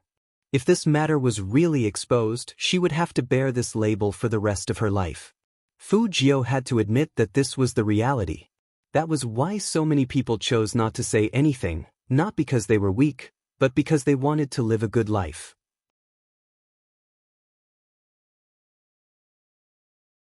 Chapter 585. Fu Jiu's eyes darkened as she watched Li Mingran's bent back. At that moment, it was as if something in the depths of his heart was about to collapse. If it wasn't for the penetrating voice behind him, he would have been dead. Perhaps, it would really turn completely black. There's no need to sue. Let's go through the public prosecution process. Fu Jiu looked back and saw that Qin Mo had unbuttoned his shirt collar with his fingers. He had a pen in his hand and was ticking off another statement. His eyes were deep. The public prosecution will not reveal the victim's information, and there will be no public hearings. As for those scumbags who hurt you, I will make sure they will never get out of prison. Hearing this, Li Mingran's body shook. If I don't see that scene, I won't be able to rest in peace. Am I right? Qin Mo lifted his head, his thin lips moving slightly. The maiden's sacrifice. Li Mingran was stunned, looking at the legendary almighty Qin in disbelief. Young Master Qin, how do you know my forum ID? No, I didn't know it was a forum ID. Qin Mo's voice was still calm. I just guessed that these words might have something to do with you. I've studied psychology, so what I'm going to say next might be very direct. It's not a good idea to use death to prove one's sincerity. Your family and those who aren't your family will be very sad. Fu Jiu's name was called out without any warning. Qin Mo continued, Yesterday, I asked him to break up with you and he cried the entire night. Fu Jiu, this morning, he called for my brother and asked me to bring him to you. Qin Mo's tone was indifferent. Those who didn't understand would really believe it. Mother Li started to look towards Fu Jiu. Director Huang looked as though he hadn't expected high school students to be so infatuated with each other. Only Li Mingran knew that was impossible. Seeing the youth's dazed expression, she laughed. I didn't expect me to be so important to him. Qin Mo replied calmly, It's very important, but it's only for today. He will break up with you tomorrow. Enjoy it. Hey! Fu Jiu raised her eyebrows. Brother Mo, shouldn't I be the one to break up with him? I'll give you the chance now. Qin Mo crossed his arms in front of his chest, looking handsome and noble. Go ahead. Fu Jiu continued to raise her eyebrows. For some reason, Li Mingran felt much more at ease upon seeing this. It was probably because the two of them were standing together. Every word they said seemed to be unintentional, but in fact, they were trying to enlighten her. Or that sentence, I will make sure that they will never be able to get out of prison. It gave her a great shock. In fact, they were obviously two people with different styles, but their worldviews were very similar, right? Mingran. Fu Jiu walked towards the girl who was still standing there. Everyone thought that it was just an ordinary breakup. Unexpectedly, the young man suddenly stretched out his arms and pulled her into his embrace. Even Qin Mo hadn't expected this. Therefore, when Fu Jiu made this move, Qin Mo's hand, which had been twirling his pen, stopped. On the other hand, Li Mingran's eyes overflowed with joy because of this hug.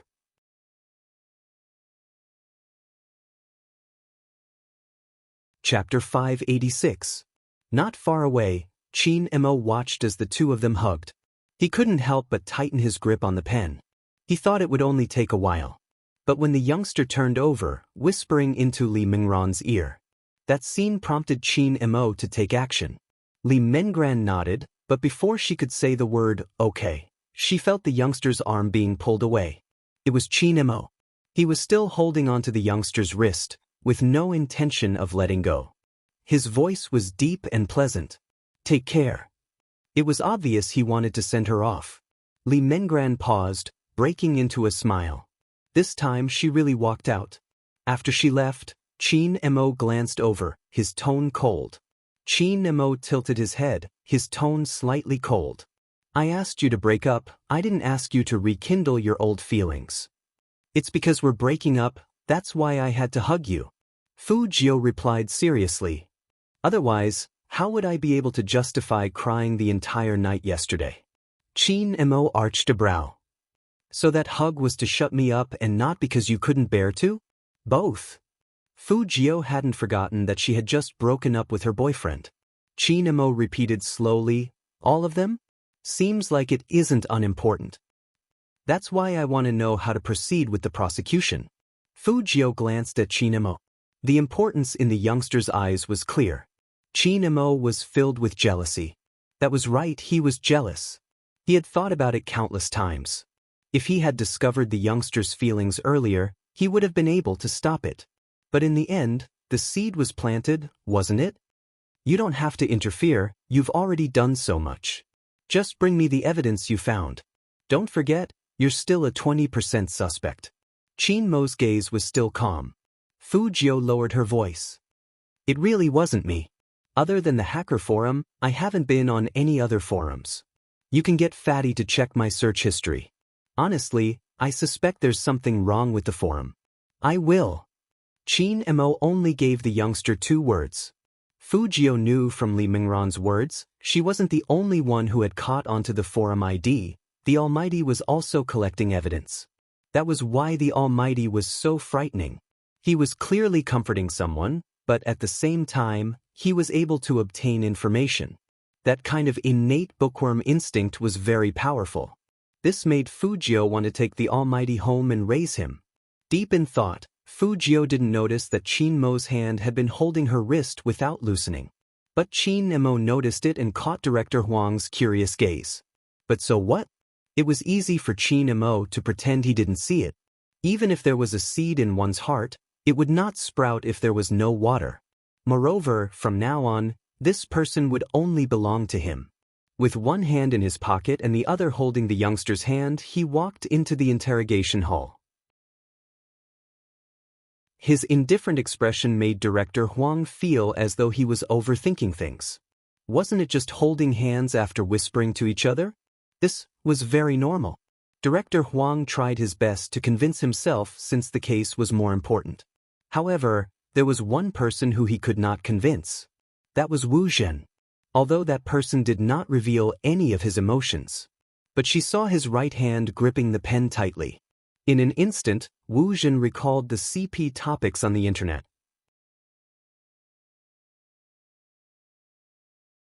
Chapter 587. Call your bureau chief over. The 2 men locked up didn't know about the live stream. Hence, Deputy Liu felt that with his influence, he would be able to turn the matter into a small one. But it was a pity he was facing Qin Mo. This Deputy Liu had just been transferred over, so he didn't know young Master Qin. Otherwise, he wouldn't have such an attitude. Deputy Liu glanced at the interrogator, his fingers almost touching the man's face. "You must have just graduated. You can't make decisions on my matters, someone else." Fu Jiu stood at the side, thinking that Deputy Liu wouldn't survive the night. Of all people, he had provoked the Almighty. Qin Mo's expression didn't change. He lowered his head and wrote a few words, reminding him calmly, "Deputy Liu, this is the police station." Deputy Liu chuckled. "Of course I know this is the police station. Let me ask you, do you know who I am?" Qin Mo swept him a glance and knocked on the table, gesturing for the person beside him to record. Seeing this, Deputy Liu narrowed his eyes and took a step back. "I won't say anything before my lawyer arrives. Then you can rest assured that your private lawyer won't be able to come." Qin Mo placed his pen down, his side profile handsome. With that, Deputy Liu felt a sense of unease. It was probably because of the other party's aura. Deputy Liu couldn't help but ask, "I request to speak to my lawyer." The 2 police officers who were taking notes looked at each other. "Let him call." Since Qin Mo had spoken, Director Huang naturally nodded. Deputy Lu hurriedly reached for the phone. It rang twice before he picked up, but before he could speak, a panicked voice sounded. Deputy Lu, it's bad. The people from the Discipline Inspection Department suddenly barged in, saying that they want to investigate you. Did your bank account outside get exposed? I told you that those women are unreliable, but you didn't listen. No matter. Wait a minute, you can't touch that. What followed was a buzzing sound. Qin Mo played with the lighter in his hands, his tone faint. Seems like you have a lot of crimes. Now we have all the evidence. Deputy Lu finally realized what a stupid thing he had done. But why did the discipline inspection team have to come to his lawyer's house at this time? Wasn't this too much of a coincidence? Only Fujio knew that this wasn't a coincidence. The Almighty had always been like this. Every word he said had a purpose. He must have calculated the time and felt that it was about time, so he let Deputy Lu walk into the trap and led him to make that call. If the crime of violating a minor wasn't enough to punish this beast, then add another. So from the start, the Almighty's goal wasn't simply to keep them in prison, but to sentence them to death. Just like that, in front of Deputy Lu, Qin Mo made a call. You don't have to investigate that lawyer anymore. Investigate all the women Lu Aigua has been in contact with, especially those with bank accounts. Instantly, Deputy Lu's face turned as white as snow. You. Qin Mo stood up, replying slowly, I'm going to call our director, Director Huang. Director Huang. He had been standing there all along. Take good care of him. Qin Mo wasn't being courteous. When Deputy Lu heard this, he slumped into his chair, completely losing the domineering aura he had before.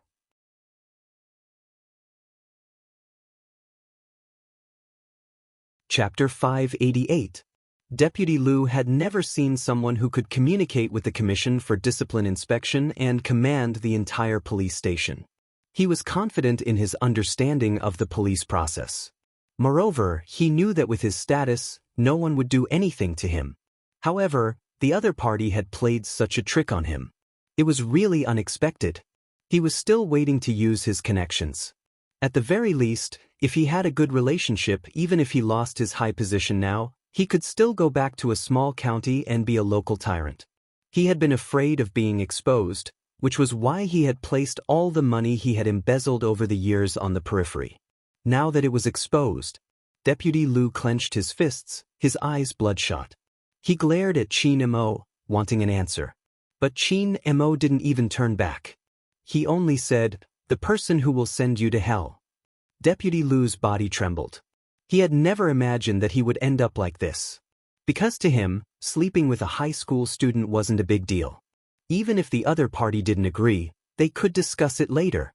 Moreover, with his position, who would dare to cause trouble? But why was it different this time?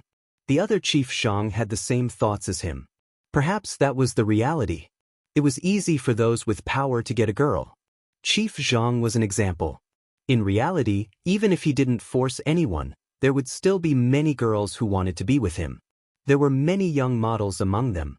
But Chief Zhang felt that he had a high moral character and wasn't willing to sleep with those girls. He liked pure girls. At the start, he had indeed spent money to buy them.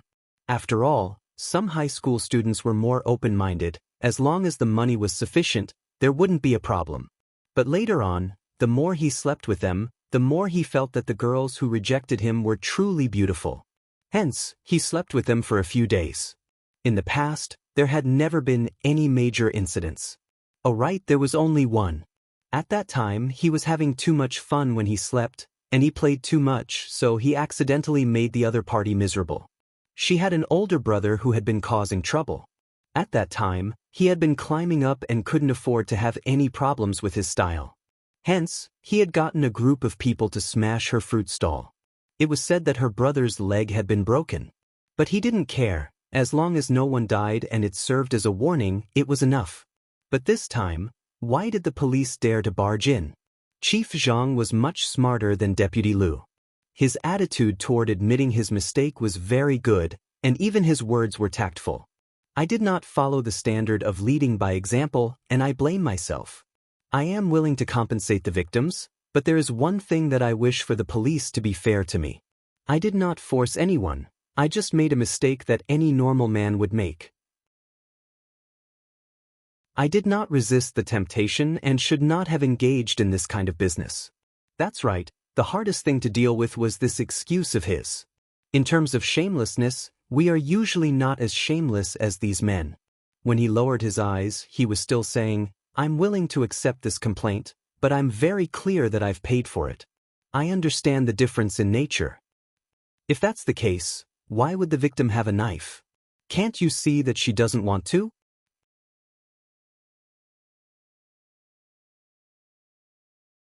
Chapter 589.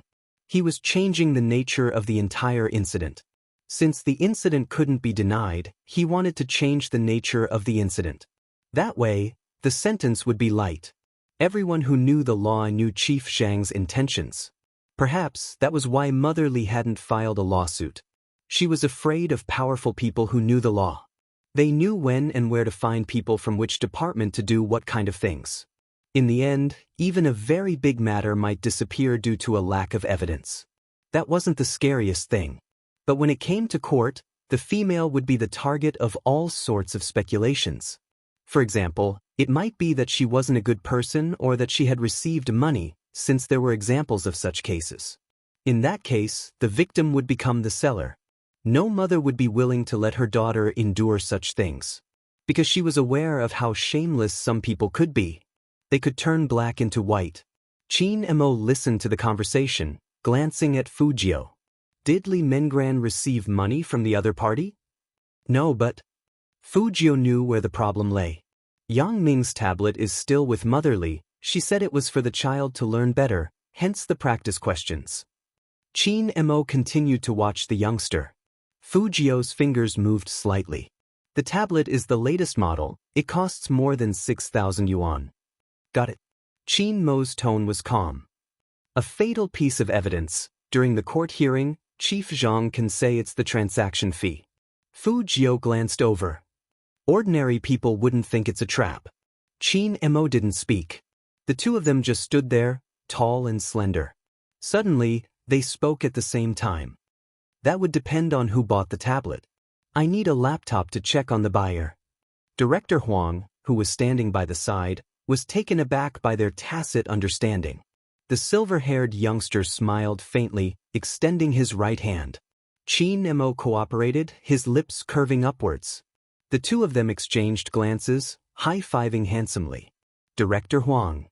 Why did he feel as though he was useless? He couldn't help but ask Qin Mo. Qin Mo raised his hand and glanced at his wrist, nonchalant. There are, for example, can you order a meal for us? We don't want ordinary takeaway, we can't get used to gutter oil, order from Gourmet Mountain. Gourmet Mountain? Director Huang's eyes widened. Can't you eat something so expensive? Qin Mo arched a brow. Is it expensive? Director Huang stated his stance. I'm an upright official. The basic salary is enough for 3 meals. Qin Mo patted his shoulder. Director Huang. Why did he have to find such a person to solve the case? Just 1 meal had cost him 10 days' worth of salary. Fujio also stood over. Think about the reporters outside. They are waiting for the case to be closed. Wait a minute, Qin Mo patted my shoulder because he was familiar with me. What was the meaning of this overly handsome guy patting my shoulder as well? I am a bureau chief. At this time, no one cared whether he was the bureau chief or not. They wanted to find the most useful evidence in the shortest time possible. That was what Qin Mo and Fujio thought. One of them wrote down the key points of the evidence, while the other took a notebook and sat together in the director's office. The reporters outside were still interviewing the police officers.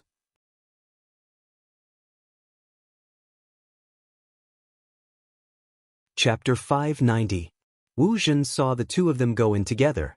But Director Huang had ordered that no one was allowed near his office, so Wu Zhen could only watch from outside. Therefore, Wu Zhen could only watch from the outside. That feeling made her feel terrible. She had thought that she could use Z's information to get that person back into the crime squad so that they could fight side by side. That was what she wanted the most. She had even chosen this profession just to be closer to that person. But now, Fujio had popped up. The reason why he didn't let anyone near his office was because he didn't want anyone to know that the youngster's hacking skills had reached the pinnacle. The network attack during the selection contest wasn't much. It was the ability to break through the security network and retrieve all of Yang Ming's transaction records that was fatal. If anyone saw the youngster, they would know. It was inevitable that someone would link the live broadcast to Fujio. It was enough that Director Huang knew about it. Qin Emo didn't trust anyone else. Both of them were busy. Only the rustling of pens and the crisp sound of keyboards could be heard in the office. In the past, Fujio would never have thought that one day she would work together with her nemesis who had almost caught her. Once they worked together, Fujio realized that everything went smoothly. She didn't need to think about the minor details. The Almighty seemed to be better at logical things than she was. She just needed to use her hacking skills. In the past, she only needed to break into two places to retrieve a person's spending records. One was the assets under the person's name and the corresponding bank. Then, she could look for information on his credit card. It was common sense that not many people would use cash to buy an electronic product that cost more than 6,000 yuan.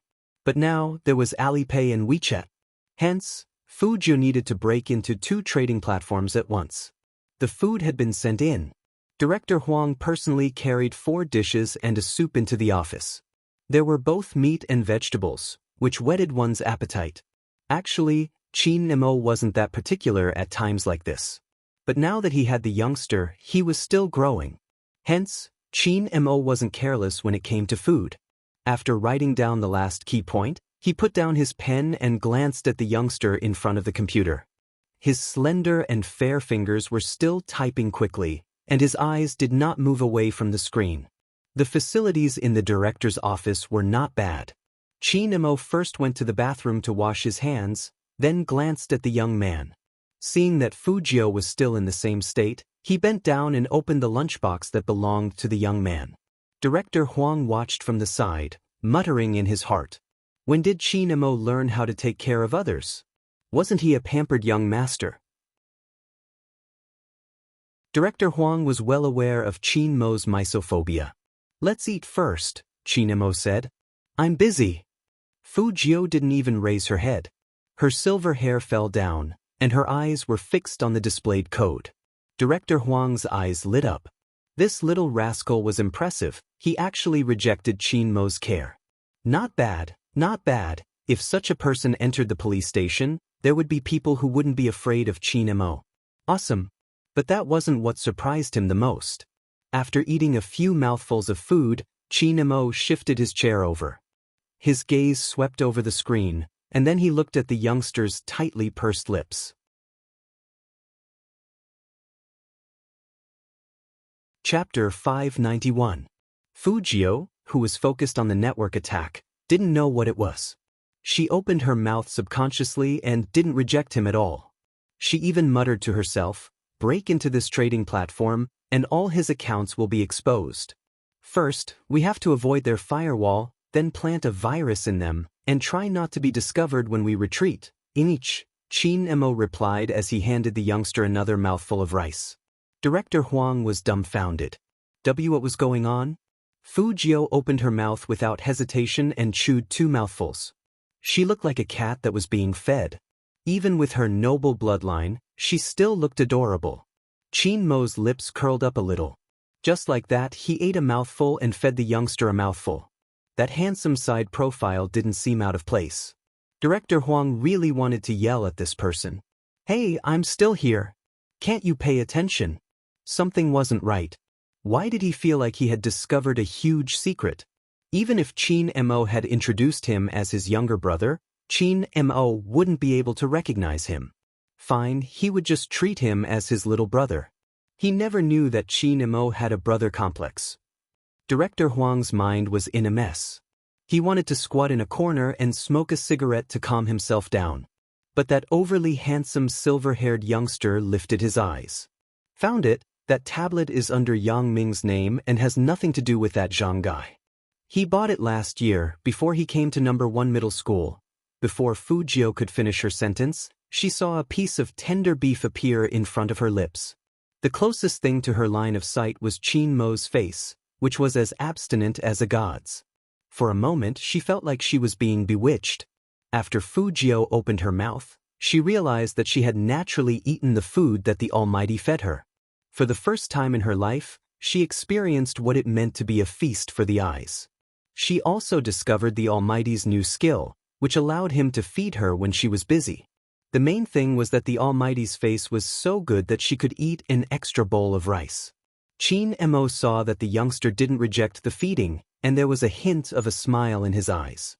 It seemed like this method of turning him gay was very effective. Since it doesn't belong to Zhang Huaqiang, it can't be used as evidence. Moreover, they didn't buy it at the same time, so it's even more impossible for them to turn the tables. Fu Jiu nodded and didn't forget to chew on the rice. Qin Mo passed the chopsticks in his hand over, his voice deep and pleasant. Finish your meal, we're going to teach Chief Zhang a lesson. All right. Fu Jiu sat on the chair and smiled. The way she ate with her head tilted could not be more obedient. Director Huang only wanted to say one thing. Qin Mo, young Master Qin, your brother is done with his work and his hands are free. You really don't need to continue feeding him. Fu Jiu also noticed this problem, and she reached for her chopsticks. Brother Mo, I'll eat by myself. I eat faster. It's gone. Qin Mo put down the lunchbox, his voice calm. Fu Jiu took a look, and it was indeed empty. The Almighty probably felt that it was too troublesome to pass the last 2 chopsticks to her, so he simply gave them to her. The Almighty definitely wanted to end this quickly and didn't want to waste time on eating. As expected, his worldview was upright. One had to admit that someone had really misunderstood Almighty Qin this time.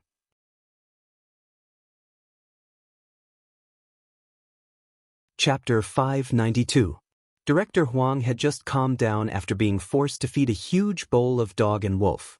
He decided to treat himself with food. After all, that was 10 days of his salary.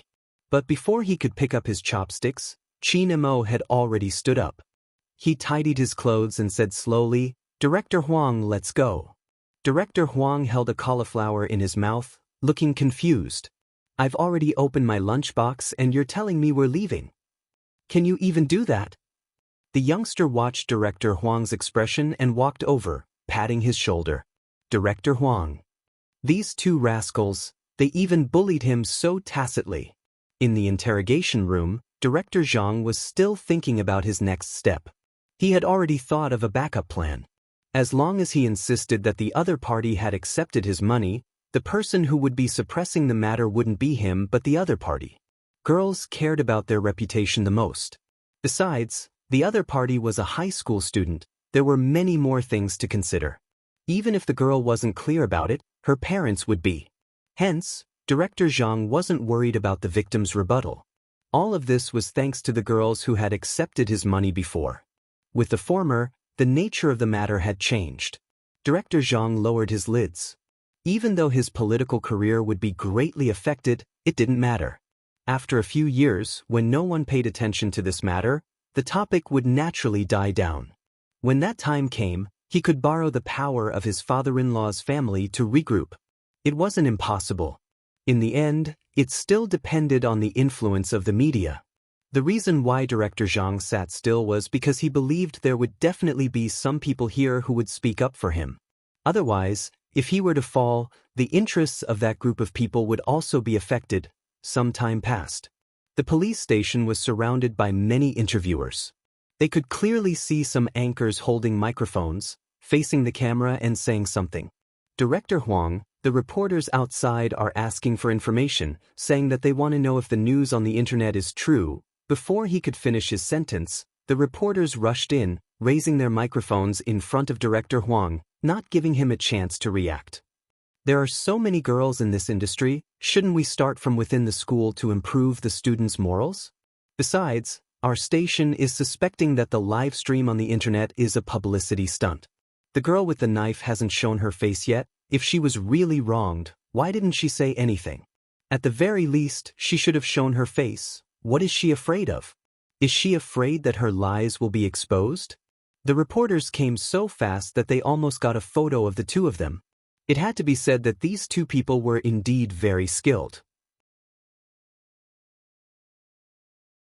With a flash, they stuck themselves to the walls on the left and right at the same time. Both of them were as handsome as ever. Director Huang's rotund body was suitable as a cover, but his brows furrowed when he heard the reporter's question. "We are still in the process of confirming the matter. Please stop your guesses."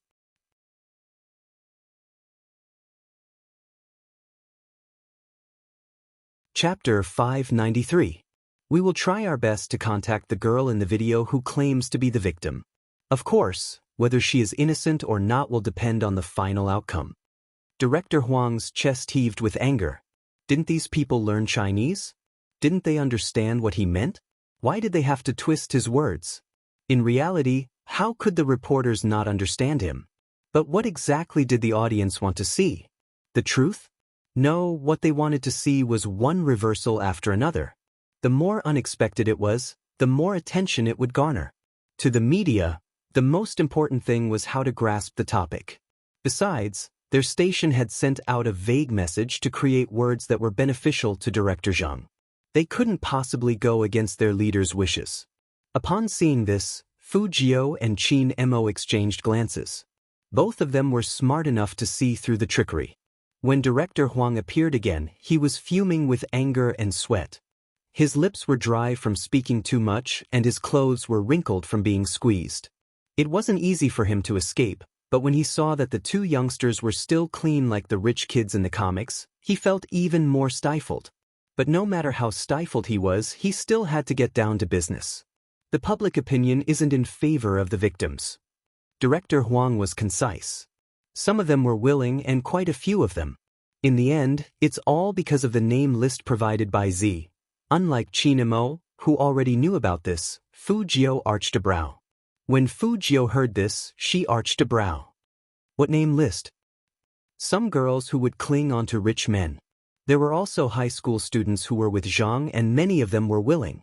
Now, the other party is using this point to reverse the situation, and the media is using this as a new topic. If the incident hadn't been exposed, everything would have been much easier to solve. This Z is really... Is she helping Zhang? She isn't helping Zhang. She just hates those girls more than this one. Qin Mo's voice was calm, without any special emotions. Fu Jiao listened by the side, her eyes dimming.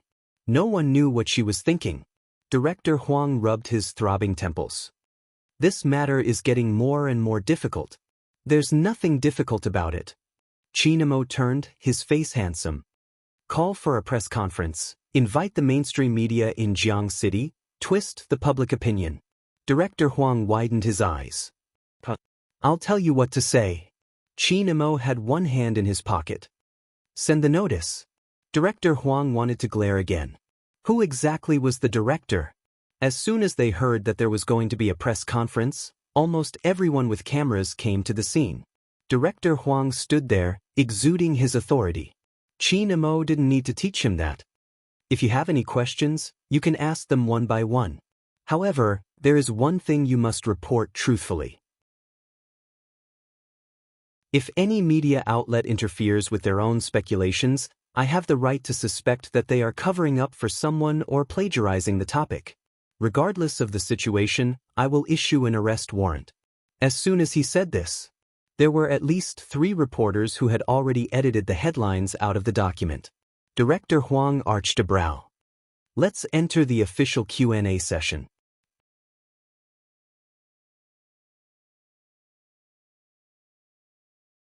Chapter 594.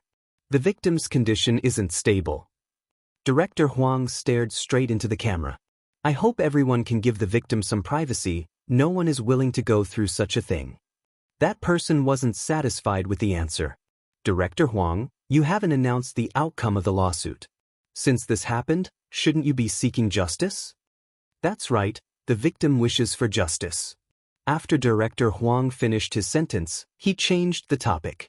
But after the police's investigation, it wasn't just about the victim, it has implicated a higher level, so this case will be officially turned into a public prosecution. Public prosecution?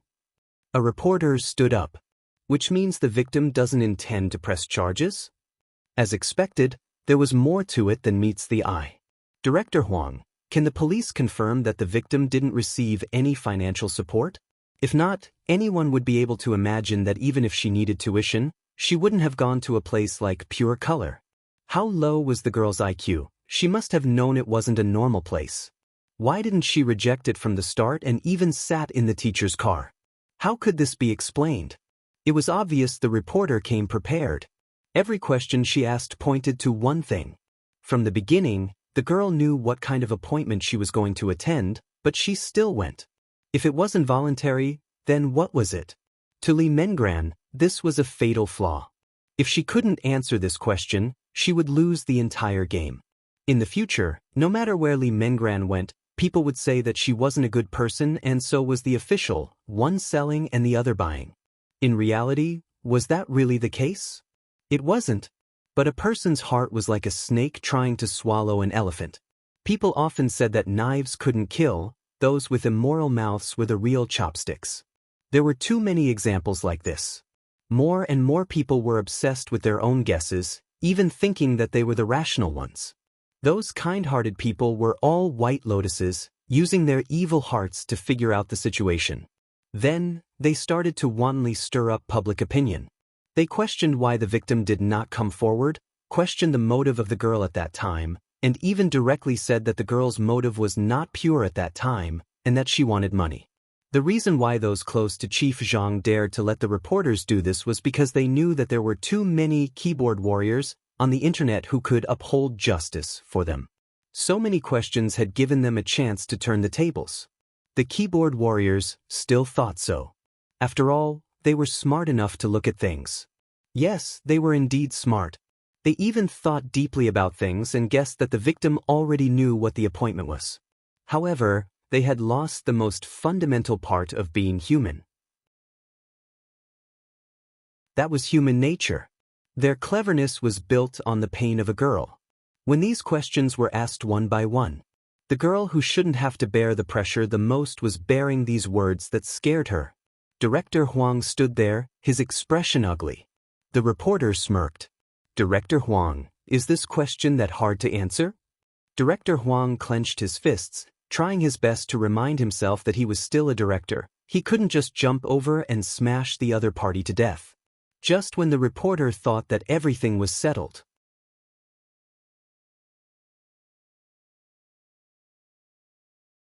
Chapter 595. Hearing that, everyone lifted their eyes and looked in the same direction. Fu Jiu was among them. Almighty Qin, who had never been willing to be interviewed by the media, walked up to the reporter just like that. In an instant, the whole place fell into silence. It was as if there was only that tall and handsome man left in the whole world. After a second's pause, some of the media started taking photos like crazy. That reporter didn't understand what was going on. After all, she never cared about esports. But this didn't affect the people around her. This was really an unexpected gain for them. No one thought that they would see Almighty Qin here. However, Qinemo just stood there with one hand in his pocket and looked at that reporter indifferently. If your boss threatened to fire you and make you unable to survive in this industry or even the whole of Jiang City, and asked you to have a meal with him, would you go? That reporter was about to open her mouth, but Qin-mo interrupted her. It's impossible that you wouldn't go. After all, you are trying your best to find the headlines, which is enough to show that your bottom line is lower than ordinary people.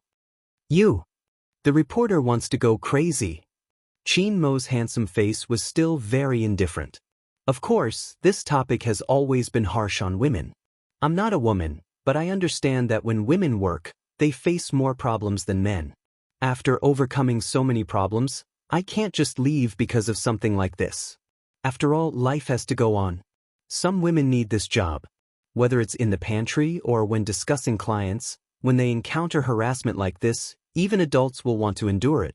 This is because people who understand you will comfort you or help you vent your anger, but what will others think of you? If your boss harasses you, some colleagues will say that you usually dress too brightly. If a client harasses you, there will also be people who will say that you went to that kind of dinner because you wanted to close the deal. since adults can weigh whether this matter is worth making a big deal out of, let alone a high school student. If you ask her why she doesn't come out and sue, what will the result of her suing is that people like you will use her as a headline, a topic for people to talk about. Fujio kept looking at that person. It turned out that there was such a kind of person in the world. Usually, he didn't talk much. But after this incident, every word he said hit the nail on the head. This had nothing to do with his looks. It was purely his temperament, that tall and straight back that could almost emit light. She wanted to carry him home no matter how she looked at him. Fujio looked down and whistled with a faint smile.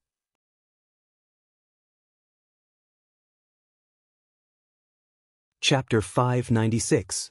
Everyone here has a mother, some have an elder sister or even a daughter. I believe that anyone with a bit of courage wouldn't want their loved ones to be doubted after such an incident.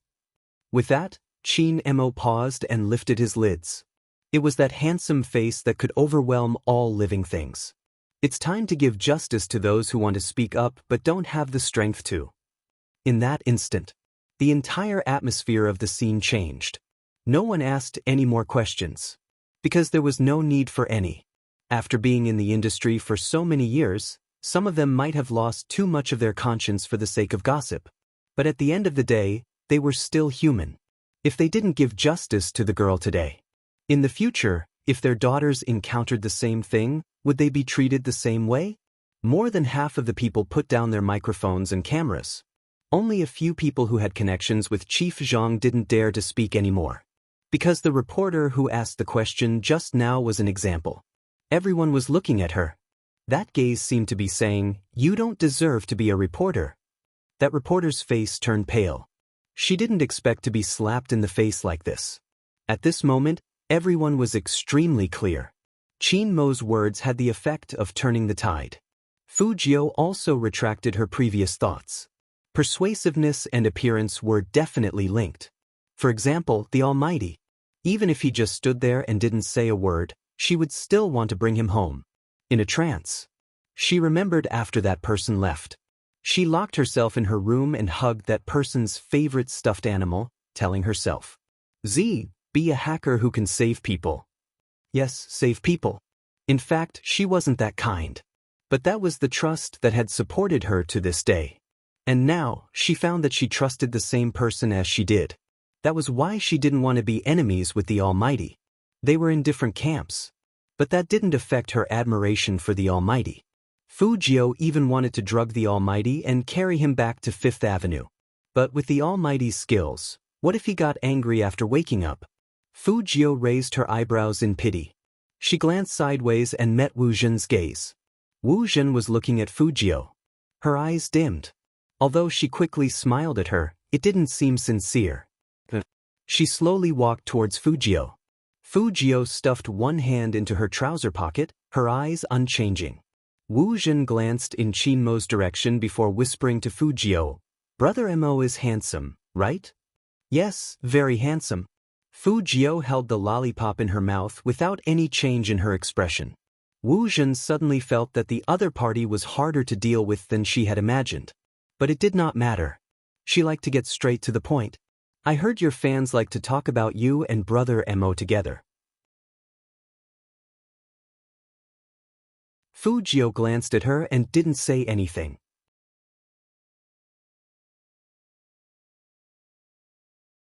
Chapter 597. Hearing that, Fujio smiled. He lifted his chin slowly, stuffing one hand into his pocket as he approached Wu Zhen. "Officer Wu, your advice is too late. I'm very interested in him now." All of a sudden, Wu Zhen's face stiffened. She looked at the youngster in front of her, and her eyes dimmed. This Fujio, did he not know who she was? That's a pity. Wu Zhen wasn't annoyed. "I originally wanted to get along well with Brother Mo's brothers, but now it seems difficult." Fujio unwrapped another lollipop and only gave him 2 words. "Up to you." Because of the youngster's attitude, Wu Zhen was even angrier. She clenched her fists. After all, no one had ever talked to her like that, and it was obvious that Fujio didn't know what was good for her.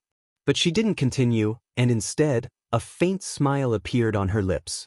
It wasn't because of anything else, but because Qin Mo had finished speaking and was walking towards them.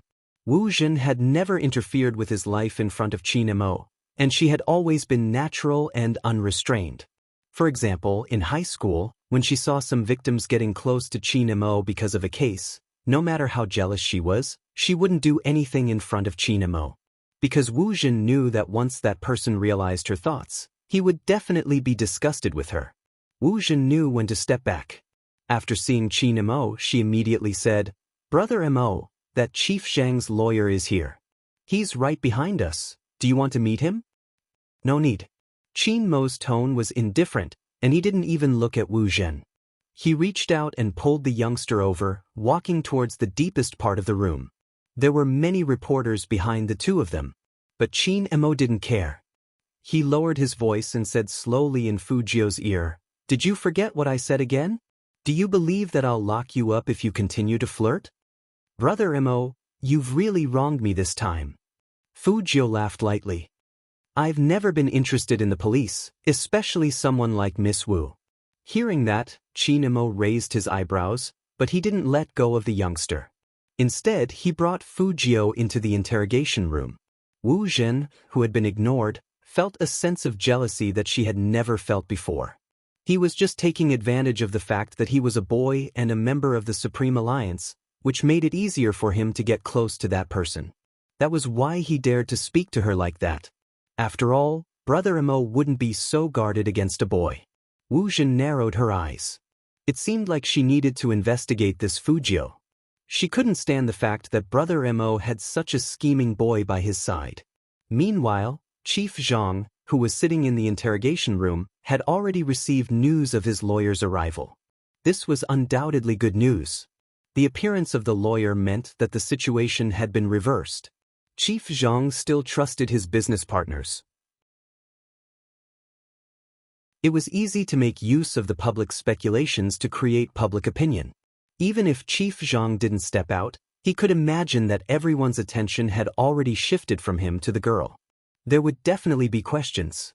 In this way, the pressure on his side would be reduced. Perhaps in the end, he would only be judged for his style of work and demoted to repent.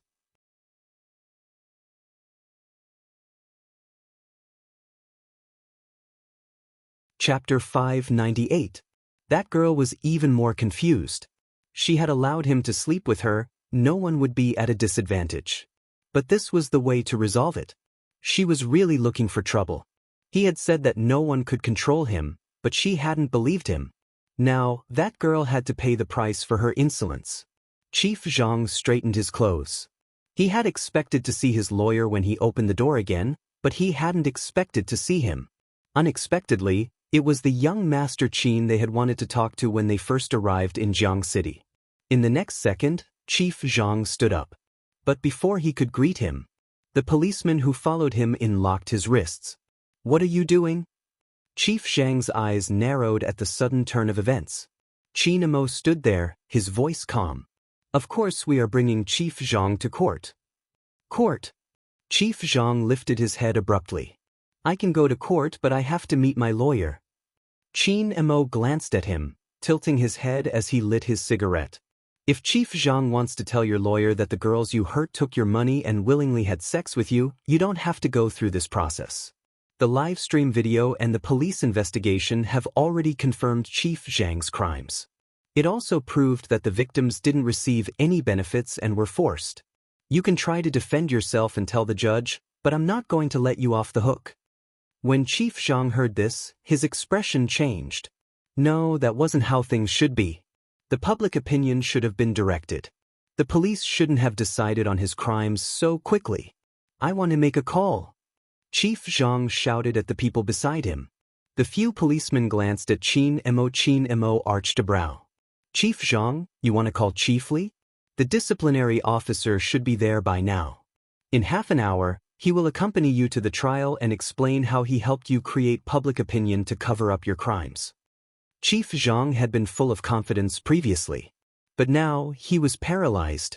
As the head of the bureau, he knew very well that there was a fundamental difference between sex power transactions and controlling public opinion. The country couldn't tolerate the latter. Once he broke the law, no one could save him. He couldn't think that way. Nothing had been decided. He had instructed Tang how to give every child some benefits. As long as he bit down on this point, he would be able to survive. However, when the police produced the bill, not only was Chief Zhang dumbfounded, even his lawyer knew he was going to lose this case. Chief Zhang's wife was still trying to find connections, but she realized that none of the people she usually played cards with were picking up her calls. Not only that, even her maiden family had been targeted by the Discipline Inspection Department. She had no choice but to beg for help. A hot-blooded senior Red Army soldier even said, "Don't shoot this kind of bastard. It's not enough to vent our anger, and you're here to plead for him? Let me say this, whoever dares to fish up this beast will be the next one to be dealt with." The funniest thing was that she even begged the Qin family. General Qin didn't even see her. He put down the phone that he had just played a game on and said to his adjutant, "Go out and tell Mrs. Zhang who is in charge of this case." "Yes." Adjutant Li retreated. When Mrs. Zhang saw Adjutant Li coming out, she was filled with hope.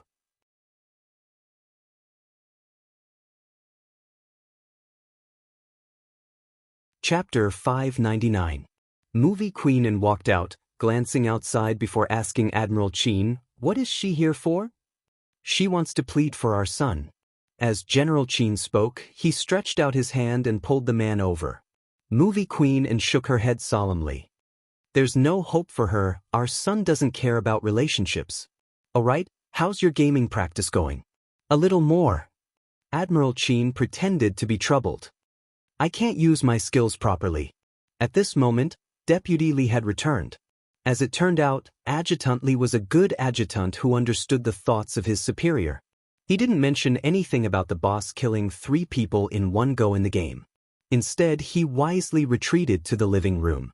Movie Queen and sat down the moment she heard Admiral Qin's words, exuding the aura of an expert. "I'll teach you." "All right." General Qin replied calmly.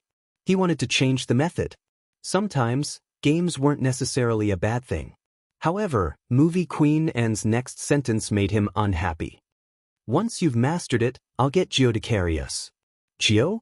The one who often carries you in the game?" Admiral Qin asked calmly. Movie Queen An nodded as she swiped the screen. Admiral Qin arched a brow. It seemed like he had to find a chance to meet Gio in the game. Fu Gio had no idea she was being watched by Admiral Qin. The moment the news of the trial came out, she called Li Mengran. Life imprisonment, just like what the Almighty said, they won't be able to leave the prison for the rest of their lives. Li Mengran didn't know how to describe the feeling. She had been sitting in front of the television watching the news. When so many people questioned her on why she hadn't stepped out, her heart had turned cold. But the moment Almighty Qin stepped out, she couldn't care less. She no longer cared about the outcome of the 2 beasts. Li Mengran laughed lightly. "Your Highness Gio, you guys are really alike." "Us?" Fu Gio arched a brow. Li Mengran glanced at the ceiling. "You and Almighty Qin, you guys are really alike. At the start, I even thought of dying. I kept posting on the forums. The only reason I was able to persevere for so long was because of what you said in front of the camera. I'm glad I've seen your justice. You weren't brave enough." Fu Gio looked up at the police officers not far away and lowered her voice. "Mengran, there's something I want to ask you. What's that forum called? Who else has contacted you on the forum?" Li Mengran didn't understand the youngster's question. "Almighty Qin has asked me about this. It seems like the police are concerned too." "Your Highness Gio, is there a problem with the forum?" "I'm just curious why you're so obsessed with a forum." Fu Gio's explanation was always flawless.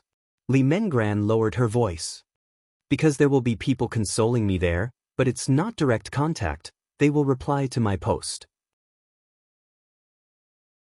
I feel safe there, no one knows each other and I can spill my painful secrets. It's indeed a good place." Fu Gio narrowed her eyes, and her aura became dangerous.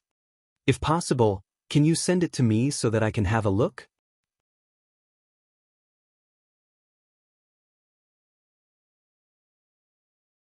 Chapter 600. It's a place to relax. Fu Gio turned back, her thin lips curling up in a natural manner.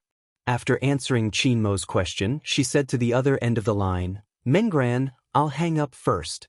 Remember to send me the exact location." Chinmo watched as Fujio placed her phone back into her pocket, his gaze deepening. This was the first time he realized that even if the youngster left, he wouldn't be able to control his actions. The National League is in 3 days, yet you're still thinking of a place to relax. Chinmo's tone was slightly hooked, his entire aura chilling. "Seems like I haven't given you enough training." Fujio opened her mouth, but before she could say a word, she was dragged into the sports car. Fujio realized that the Almighty's driving speed was really fast. So fast that she felt as though he was going to crash into something in the next second.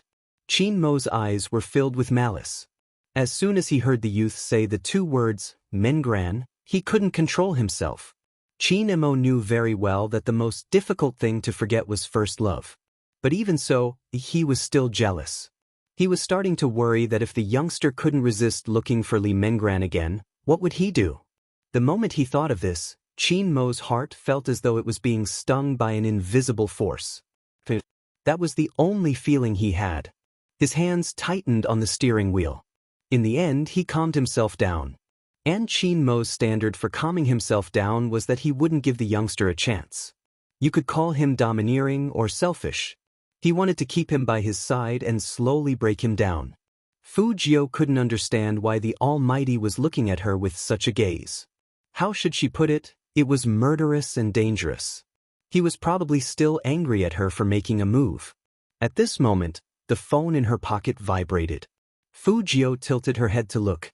There was only one word: redemption.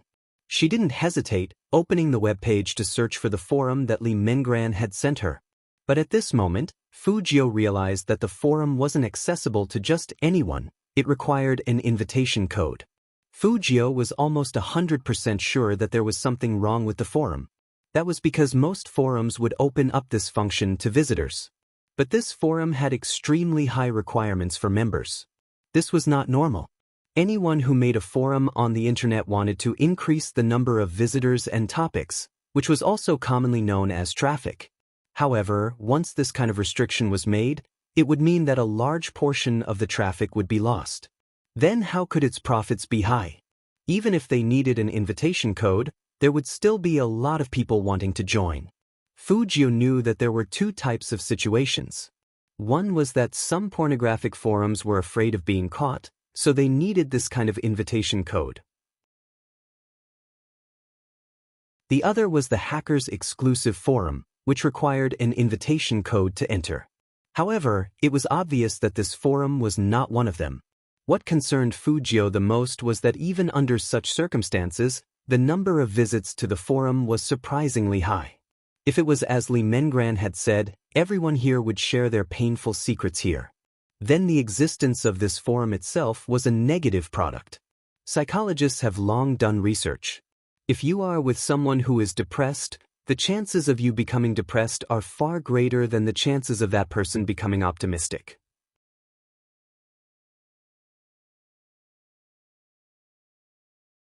Chapter 601. The moment she saw the forum, Fujio's hands itched to crack it, but with the Almighty beside her, she couldn't do anything. Chinmo knew the youngster was looking at his phone. But from his angle, he could only see the youngster's side profile and his eyes, which were covered by his silver hair. He stared at the screen without replying, as though he couldn't bear to part with her. Was he that reluctant? Chinmo gripped the steering wheel, swerving to the side of the road, his voice deep. "Fujio!" The youngster glanced up. "I'll give you another chance." Chinmo tilted his head to light a cigarette, fiddling with the lighter. His gaze wasn't on Fujio. "This is the last time. Are you going to choose Li Mengran or the National League?" Fujio didn't hesitate. She wasn't sure why the Almighty would ask such a question. She replied decisively, "The National League." Chinmo tilted his head, emphasizing each word. "Then we'll cut off contact and prepare for the competition." "All right." Fujio kept her phone. She hadn't agreed to Li Mengran's matter. She had told herself to stop for the time being. This case had affected her too much, making her forget that other than Z, she was still Fujio. Fu Jio had friends and family. She had many responsibilities to bear, the most important of which was winning the National League. Chin Mo watched the youngster's face, his gaze sinking. He had given him a chance to escape. Just this once. In the future, even if he couldn't bear to part with her, he wouldn't be soft-hearted. It was time to subtly influence the youngster, telling him how bad girls were and that finding a boyfriend was the most reliable thing. The third step of turning gay was getting used to it. To get used to it, he had to find a reference. There were plenty of pure young masters. But Chin Mo didn't want the youngster to see it. Firstly, he was worried the youngster wouldn't be able to accept it, and secondly, he was worried the youngster would sense something and hide. Hence, he had to find someone ambiguous. Chin Mo's eyes dimmed, and he turned the car around discreetly. Fu Jio arched a brow. "Brother Mo, where are we going?" "A university." Chin Mo's voice was calm. "It's been a long time since I last played in school. Yunhu and Lin Feng shouldn't have any classes. Let's form a team." Hearing that, Fu Jio's interest was piqued. "I heard that those two live in the same dormitory. Are we going to the dormitory to catch them?" Chin Mo replied. There wasn't any sign of it, but the corners of his lips curved up slightly. As a high school student, Fu Jio really wanted to go to the university dormitory to have a look. After all, she didn't have that kind of experience in her previous life. As the capital of the country, a university was no different from an ordinary university except for the trees. Some of the buildings were even older than some of the newly built universities, which also symbolized the school's long history. Usually, a university would be especially lazy and quiet at 4 p.m. But today, it was the complete opposite.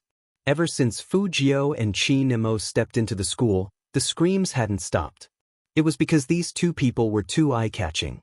Even though Fu Jio was wearing a black mask, it couldn't hide her handsomeness. Needless to say, Chin Mo's fingers moved slightly as he walked, sending a message to Yunhu. That handsome and abstinent side profile had already been taken by countless people. Originally, the basketball player on the basketball court wanted to take advantage of Yunhu's break to shoot a three-pointer to attract the cheers of the junior girls. He didn't expect that even after he threw the ball, no one would look at him.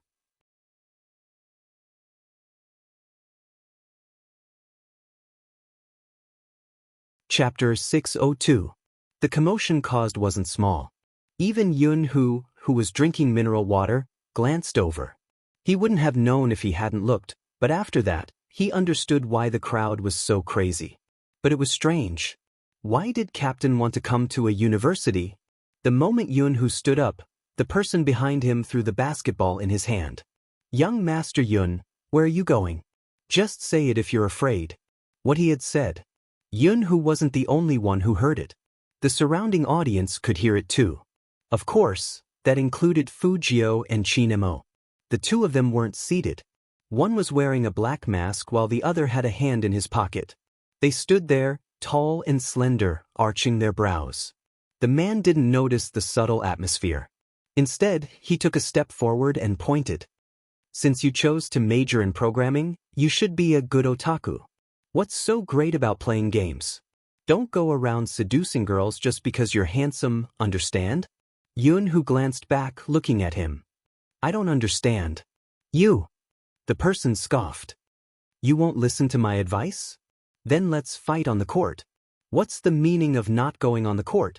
Yunhu gave him a dumb *SS look, continuing to walk forward, as though he was saying that he didn't want to go on the court because he wasn't worthy.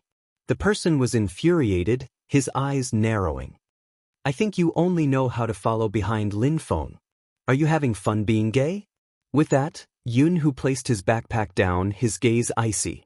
"But you want to hit me?" The person slapped his face, inching closer to Yunhu. "Go ahead. If you hit me, you can forget about attending the National League. You'll be happy even if you're banned, right, Peng?" Before the person could finish his sentence. Then, a basketball flew over from the audience's seats. It landed squarely on his knee. He was in so much pain that his face changed. He hugged his leg and screamed, "Damn it! Who is it?" As he spoke, he glanced in the direction of the basketball. The silver-haired youngster stood in the crowd, brushing his black mask, his gaze dark. Sorry, my hand slipped. The person wanted to rush over.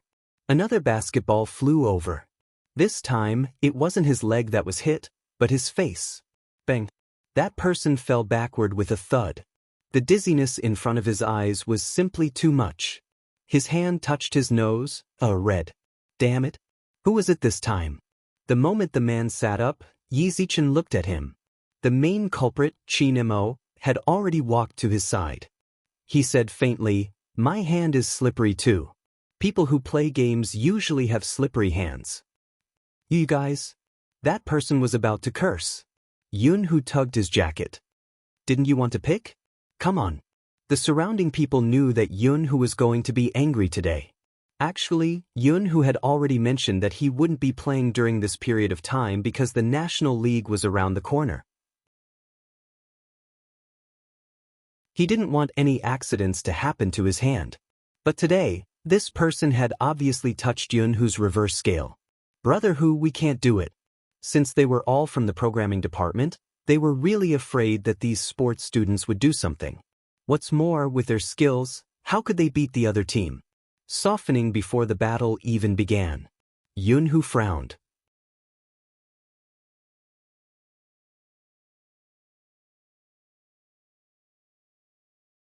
Chapter 603. Yun Hu's first reaction was to look at Qin Mo. It wasn't a good time to do any sports, especially when the opponent was likely to play blackball. Feng had been reminding them not to get into conflict with others in the heat of the moment. He could play alone and bring Little Spade.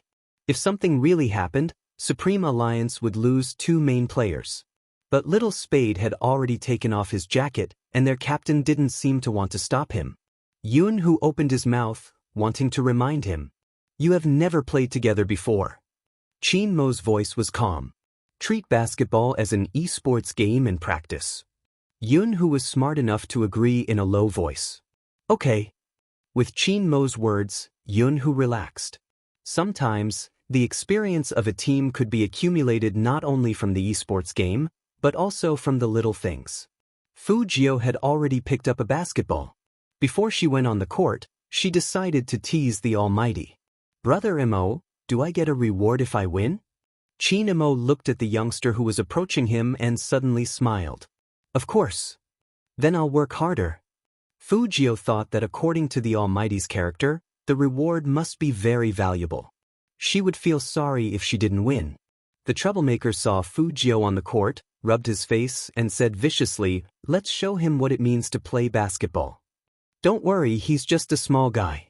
If I hit him, his whole arm will be broken. Obviously, just as Yun Hu had guessed, this wasn't going to be a friendly match. Many people in the audience were already worried about the youngster. Can he really do it? He's so thin, I feel like he'll be sent flying. I think you should worry about whether he can shoot well or not. With his height, he'll be blocked under the basket. That's why senior brother Yun found such a helper. I'm so worried. Swoosh. The crisp sound of the ball kickoff interrupted the whispers of the audience. Both sides snatched the ball. Yun Hu's jump gave him an absolute advantage. With a tilt of his hand, he hit the ball to his teammate. Unfortunately, his teammate's technique was so bad that he only ran 3 steps before the ball was knocked away. As he dribbled, he didn't forget to glance at Yun Hu in disdain. Come, brothers, let's win this round.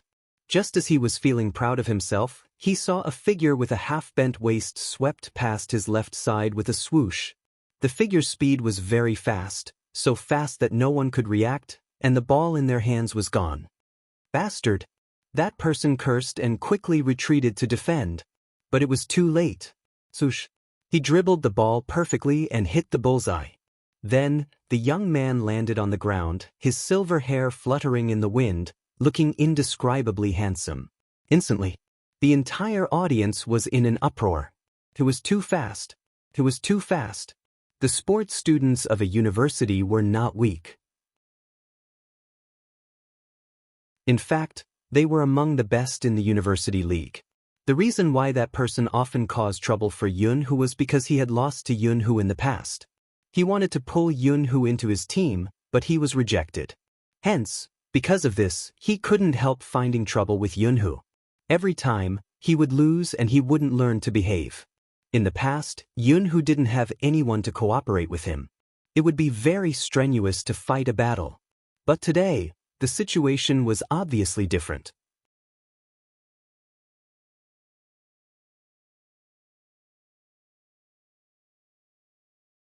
Chapter 604. F*ck, so handsome. How can he be so handsome? Where did senior brother Yun find this person? Calm down, let's form a team and get his WeChat number. My nose is going to bleed. Hearing the cheers around them, those sports students clenched their fists, especially the opposing team's captain. Watch that kid. Hit him. With such a strategy, Fujio was blocked by 4 people at the same time. Let's see how you survive now. That person's eyes were red, full of murderous intent. But at this moment, to everyone's surprise, the youngster took a step back. When his heels left the ground, his right hand made a beautiful arc swish. A clean 3-pointer. This time, the audience really went crazy. Godly archer. Don't tell me that this handsome guy is a long-range player. That's not important. The most important thing is that he looks good. He was different from the girls. Chinemo wasn't looking at the face. He was looking at the fair skin at the waist when the youngster jumped. It was indeed good-looking. If it was on the bed, it would look even better. But he didn't want to share such good looks with others. Chinmo's eyes darkened. It seemed like he had to speed up some things. For example, using some extreme methods to turn someone gay, or announcing that someone was his from now on. At this moment, on the basketball court, the 2 teams were still fighting. This time, that person was even more ruthless. He controlled Fujio from all directions, which meant that she didn't even have a chance to make a 3-pointer. It's over. The girls in the audience clutched their clothes, afraid that the youngster would take the ball away from his hand. Because in such a situation, once the youngster raised his hand, the ball would definitely be snatched away. The sports students thought that they were starting to turn the tables.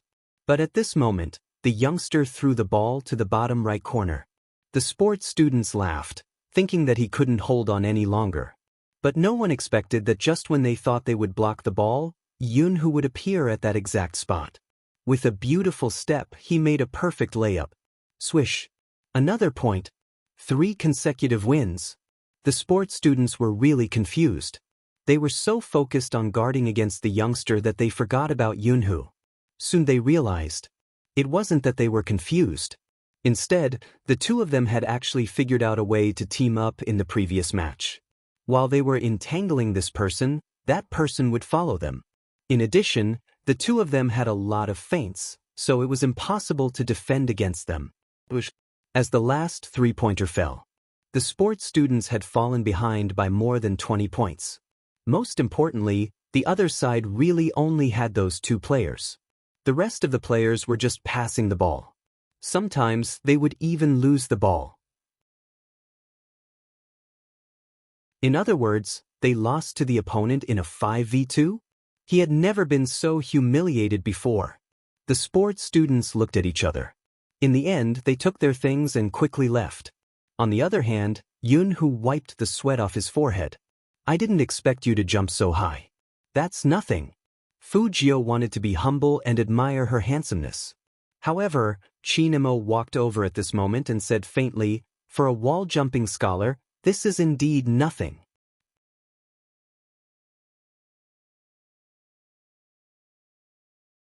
Chapter 605.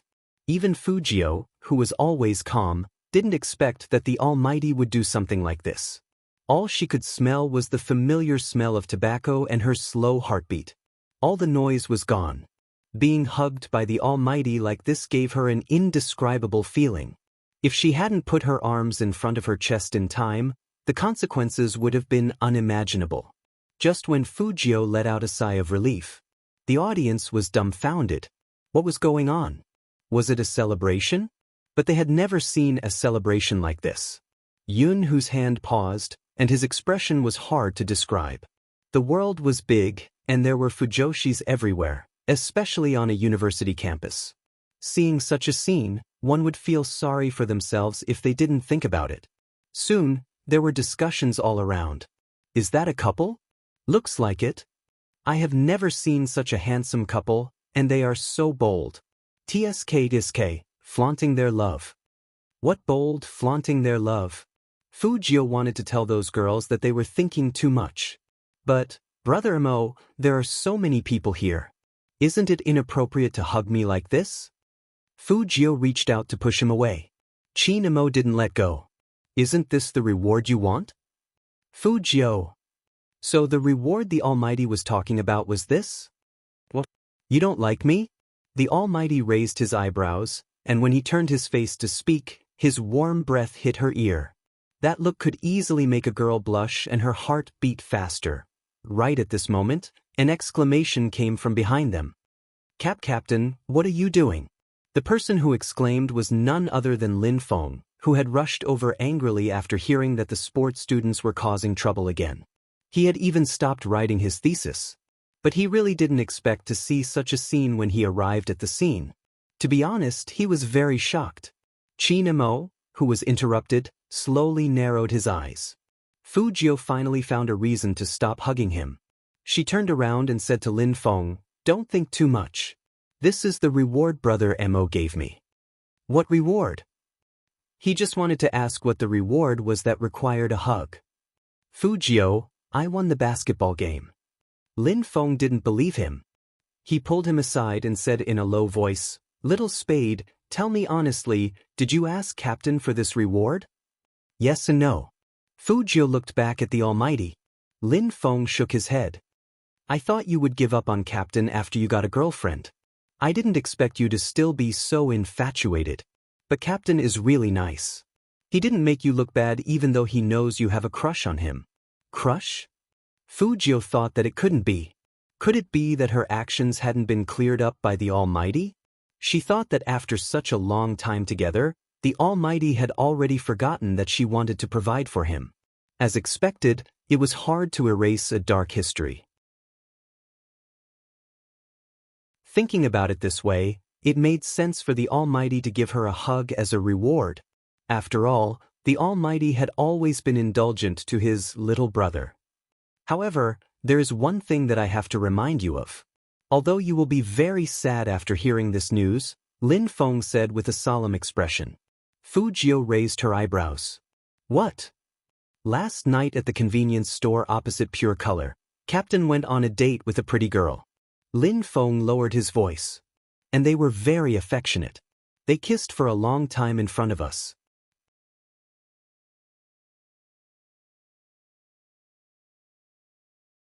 Chapter 606. She didn't want to talk, she just wanted to be alone. Lin Feng saw the young man's silent expression and thought that Fujio was disappointed, so he comforted him, "Don't be too sad, it's good to find a girl to date. You don't have to worry about Captain." Fujio still didn't move. Lin Feng saw this and sighed deeply. When the girl I like falls in love with who, I feel the same way. I understand you. Fujio, but why are you and Captain here? After gossiping, Lin Feng remembered the serious matter. Finally, there was a normal question, so Fujio found her voice. It was Brother Mo's idea to play games with you and Senior Yunhu so that we can play together. Good idea. Lin Feng's eyes lit up. My head is swollen from writing my thesis. I didn't expect Captain to be so dedicated even though he has a girlfriend. Fujio heard this and paused. I don't think she is Brother Mo's girlfriend. He didn't introduce her to you like that, right? The Almighty just wanted to cover it up for her and accepted the kiss. Lin Feng looked at Fujio with a pitiful gaze. If this will make you feel better, you can comfort yourself. This child still has delusions in her heart. Fujio, what fantasies are you harboring? Chinamo walked over and looked at Lin Feng with a slightly cold gaze. Lin Feng was straightforward. What else? Little Spade still can't accept the fact that Captain has a girlfriend. When did I have a girlfriend? Chinmo's voice turned cold. Lin Feng bit his tongue hard at this moment. Well, I was just guessing, not taking it seriously.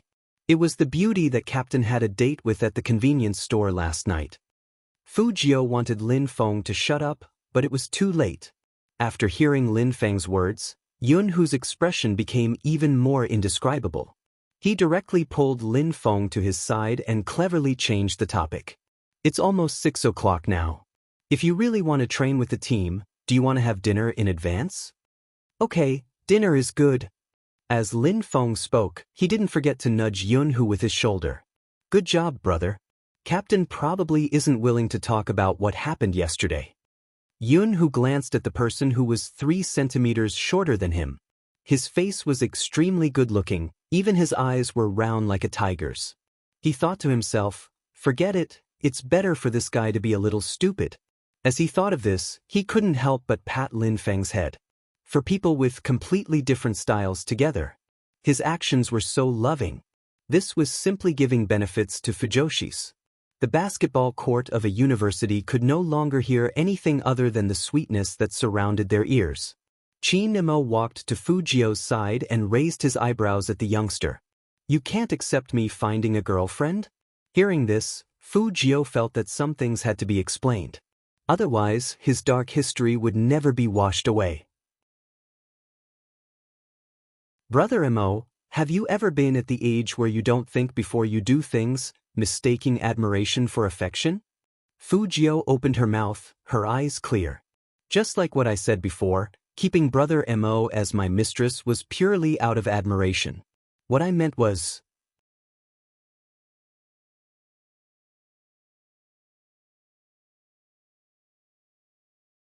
Chapter 607. Student Gio subconsciously felt that this question wasn't easy to answer. If she answered yes, it would be hurtful. If she answered no, the Almighty would misunderstand that she still had feelings for him. Chinamo looked at the youngster's slightly silent side profile and said, forget it, you don't have to say any more. With that, Chinamo took a step forward, his fingers clenching uncontrollably. Perhaps this was the only way he could suppress the pain in his heart. He didn't want to hear someone's answer. As for the person Chinamo was talking about, he looked at the cold back view in front of him and subconsciously touched the bridge of his nose.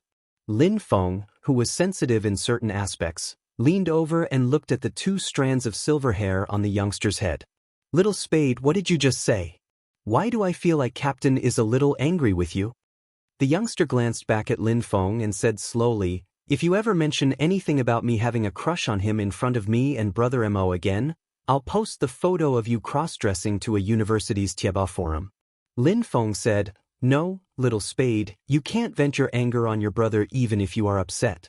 Just say it, did you confess to Captain and get rejected by him? The silver-haired youngster turned back and said, say it again, post the photo. Lin Feng, that's why men shouldn't cross-dress. Even Little Spade could threaten him, seriously. The 4 of them walked in the school one after another. The other 3 were quiet except for Lin Feng, who tried his best to persuade the youngster so that his photo wouldn't be sold. That's why one shouldn't easily offend a boy who failed to confess. The consequences were terrifying. I feel that the atmosphere isn't right. After entering the cafeteria, Lin Feng jumped to Yun-hoo's side and whispered, do you think I should comfort Little Spade again? Yun-hoo grabbed onto her swiftly. I don't need it. Why? This is the time to show our team's love. Lin Feng's eyes were round. Yun-hoo glanced at him. With your IQ, the more you comfort, the colder the atmosphere will be. My IQ, what's wrong with my IQ, Before Lin Feng could finish his sentence, Yun-hoo spoke up again. The cafeteria has braised pork ribs today. Do you want some? Eat. As a foodie, Lin Feng was also qualified. Where is it? Go queue up, maybe some juniors will give you a portion. Let's order more and let Little Spade know that a university's food isn't any worse than #1 middle schools. Yun-hoo really wanted to ask how a university student could compete with a high school student on canteen food. However, looking at the rogue-like appearance of this guy in front of him, his mood couldn't help but improve. Someone who can make you smile for no reason. It's not your own brain. Just because you like this person too much. Compared to the former reason, Yun-hoo believed in the latter. Without hesitation, he pulled her wrist and walked to the queue on the east side. Almost instantly, the girls who were getting their meals all pinched the meal cards in their hands. He was definitely excited. After all, the scene in front of them was a blessing for them. Do you see that? God Yun's doting smile. I knew I was being fed dog food again. Holding my little boy's hand and eating, it's too sweet. You're tuning in to the Passion Pages YouTube channel. We're so grateful for your support, and don't forget to subscribe to join us on this incredible journey through captivating stories. Your generosity through donations truly makes a world of difference, as it's the primary source of revenue that allows me to expand and enhance this channel for you. Thank you from the bottom of my heart for being a part of this adventure.